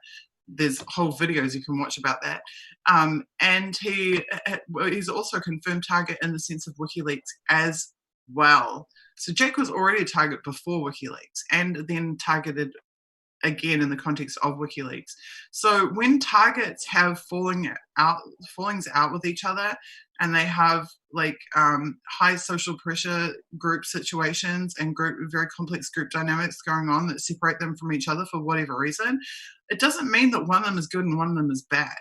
What it means is they've been impacted and affected by the wider situation of them being targets. So you've got to look at things. Things are more complex than people. Everyone wants like good guy, bad guy, good versus evil. It's not like that. It is really not like that. Unless you actually are one of these operatives, in which case I have a bit of a different opinion of you. But anyways, that's my point. Look, someone says Jacob Applebaum's interview on Democracy Now! Should be required viewing.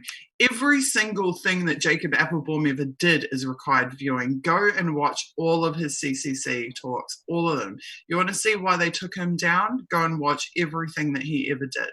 And while you're at it, since you're worried about Laura Poitras, go watch Laura Poitras and Jacob Applebaum's last presentation that they did together, where they studied the NSA drone kill lists from, wait for it, the Snowden files. Because the Snowden files contained the kill lists from the NSA drone program.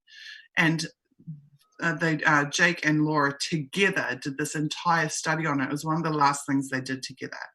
So that's like reason number 250 why I don't think that Laura is corrupt, and I know that Jake is not corrupt.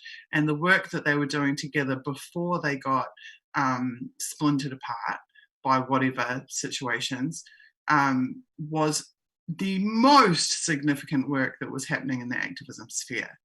And that's something I always look at too. Whenever you see these big takedowns of someone, you look at what they're working on beforehand. Go and look into what Trevor Fitzgibbon was working on beforehand before they took him down. And Jake Applebaum. Look at what Julian was doing before they took him down with Sweden. You go just a couple of months prior to these big smear operations, and you find out soon enough. Go and look at what I was doing in New Zealand. I mean, people still don't really understand what I was doing in New Zealand that got me in so much shit. You go and play back my old interviews on the Occupy New Zealand channel, see what I was saying and who I was interviewing and what movements I was working on. Go and read my articles from that time period, and everything will fall into place for you. Now, I've got trolls running around saying that I never talked about being targeted when I was in New Zealand and I invented it after I left. There is video after video after video of me in New Zealand talking to high-profile New Zealanders, detailing exactly what was going on and backing it all up with evidence. It's all there. It's all there. Trolls are all about narrative. Trolls are all about easy narrative that people will eat up and not do the research on. So Snowden, we never learned anything from him. So don't go and read the 5,000 files that you can read that are packed full of information we don't know. You know, this is the typical thing. They're into the one-liners. It's always a one-liner. Julian can leave the embassy at any time. Well, actually, there's a mountain of evidence that there is a secret grand jury that's going to extradite him to the United States, and we've known about that for 8 years. You know, this is how these people operate. Susie never said she was targeted. You say, actually, there's freaking hours of video footage and thousands of words and articles that you can go and read and learn opposite. So reject those easy narratives. You know, if someone tells you who Laura Poitras is in 6 words, then there's probably a lot more to learn about Laura Poitras than what those people are saying. There's my take on it. Okay, let me have a quick look. Sorry, I've kept you here for so long, Lissa. Sorry, I have to eat soon though, or if I fall off to the side, you'll know. And I'm going to have to sleep. Okay, thank you. It's really cool to see the spirited discussion that's going on. And I'm glad that you guys are taking on board what I have to say about these people as well. I appreciate that. Things are, one of the big, I keep saying this too, and I don't think it ever really sinks in for people, you know.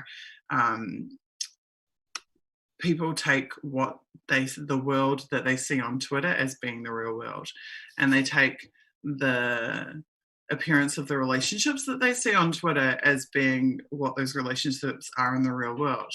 And they don't understand that for many very good activists, Twitter is merely a promotional broadcasting platform, and smart people won't broadcast their lives on Twitter, their real lives and their real relationships. So if you base your understanding of people like Julian or Ed or anybody else, or Jake Applebaum or anyone, if you form your views about people based on what's on Twitter, you're missing a whole lot.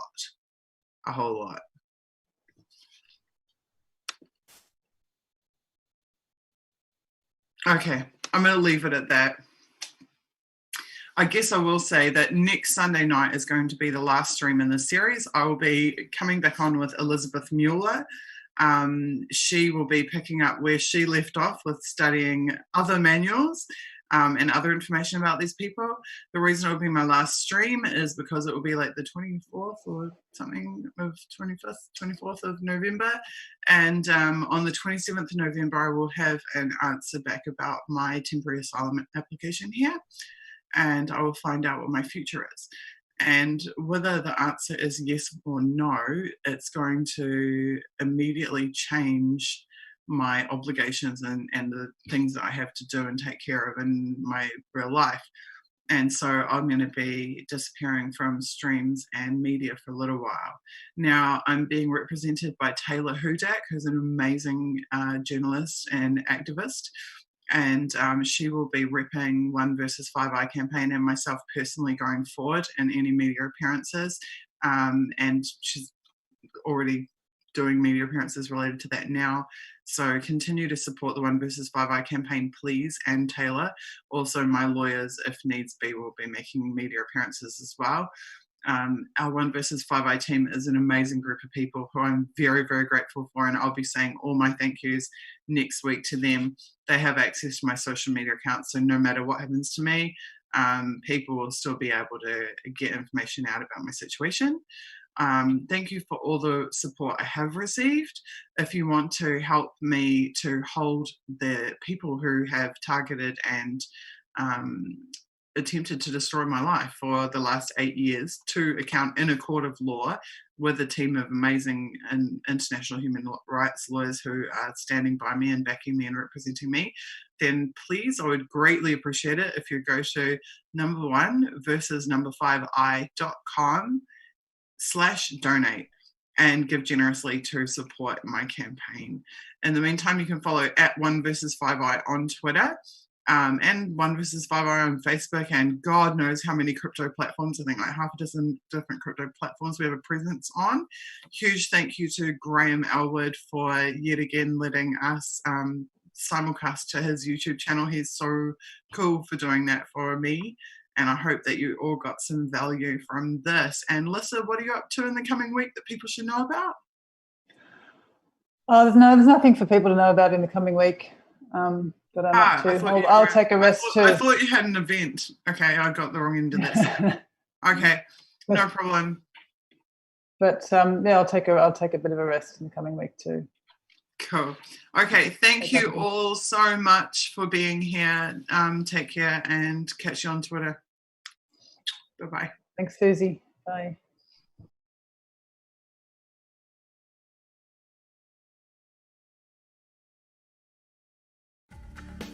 Hi, my name is Susie. I'm an activist and a journalist from Auckland, New Zealand. For years, I've worked on controversial issues like the corruption of our intelligence agencies. I was severely targeted as a result of my work. This led to my articles being amplified by the world's most accomplished publisher. In 2016, I made a documentary about how and why I was forced to leave my country. I have now sought refuge in Russia, and my situation has become public. On 882 6PR, the voice of Perth. It's 12:30 right now, and Tony with you, and I'm really happy we finally got through to Moscow to my friend over there, Susie Dawson. You're listening to a 95BFM podcast. Susie Dawson is a Kiwi activist and journalist who worked as a member of Occupy Auckland's media team at that time. Now, 5 years later, and following involvement in GCSB and TPPA opposition, she's seeking asylum in Russia, alleging she has been spied on, harassed and threatened by the police. Welcome back to The Wire. Now, finally on the show today, last week it was announced that Susie Dawson will be the new leader of the Internet Party. Welcome to the Jimmy Dore Show. We have a special guest with us. It's Susie Dawson. She's an activist, journalist, former party leader and current president of the Internet Party. Susie Dawson, an activist and citizen journalist currently seeking asylum in Moscow. Susie has written extensively on surveillance and the deep state and claims it's not safe for her in New Zealand. My name is Craig Tuck. I'm a lawyer from New Zealand. I act in the area of international human rights. I act for Susie Dawson, along with a group of other lawyers throughout the world who act for journalists and dissenters in high-profile cases, including the case of Julian Assange. As far back as 2012, Susie has been trying to warn New Zealanders and other citizens around the world about state targeting and surveillance of citizens and the methods being used to do it.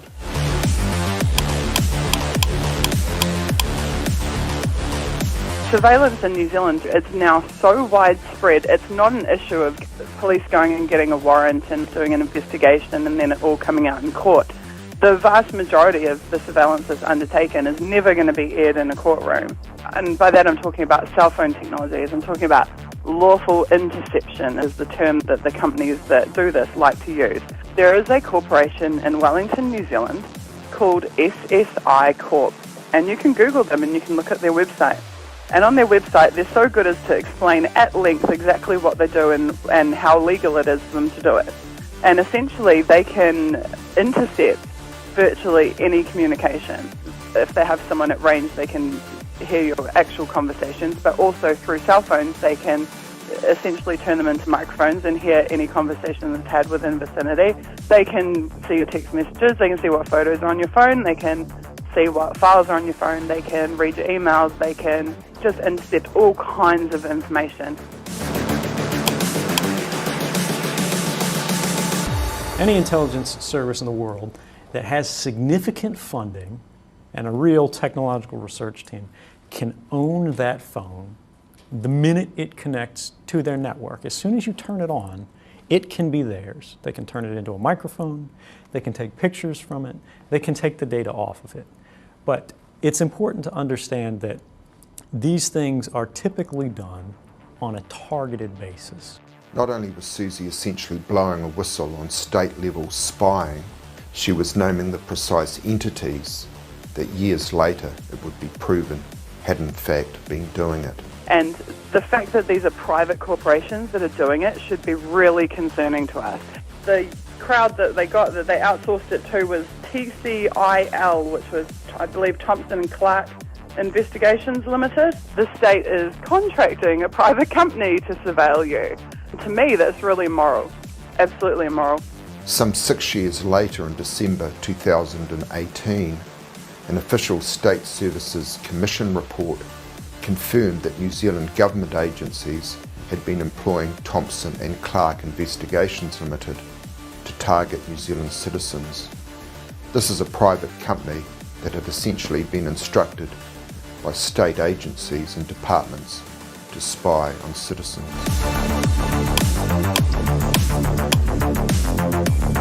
More than a dozen police staff are under investigation for passing sensitive information to the private investigators Thompson and Clark. Thompson and Clark. Security firm Thompson and Clark. Thompson and Clark. Thompson and Clark. So Thompson and Clark, aren't some of them old police officers?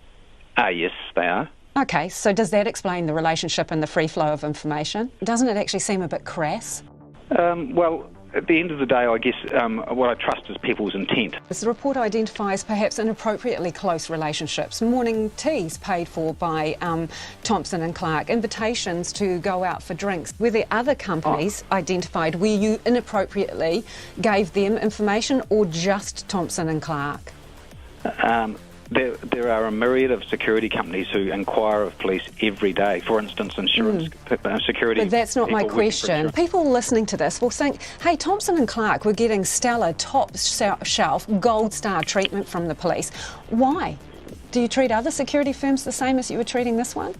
How do you seriously think it looks to members of the public listening to this? Thompson and Clark hasn't just been paid by the government to spy on Greenpeace and earthquake claimants in Christchurch. Tonight, Checkpoint can reveal the controversial security firm has been also monitoring the activities of another 3 activist groups in Northland, Coromandel and Wellington, and the activities of at least 1 further claimant. Susie has been involved at the very highest levels, with people facing charges from prosecutions coming out of the Eastern District Court of Virginia in the United States. There are more prosecutions to follow of currently unnamed persons. Importantly, information will be coming out in the months to come that will provide transparency and clarity and lead to accountability. Suppression and prosecution of dissenters can't be allowed in New Zealand or elsewhere. That's why Susie's team is launching the hashtag 1versus5i campaign, and with your help can achieve some important victories for democracy and for each and every one of us.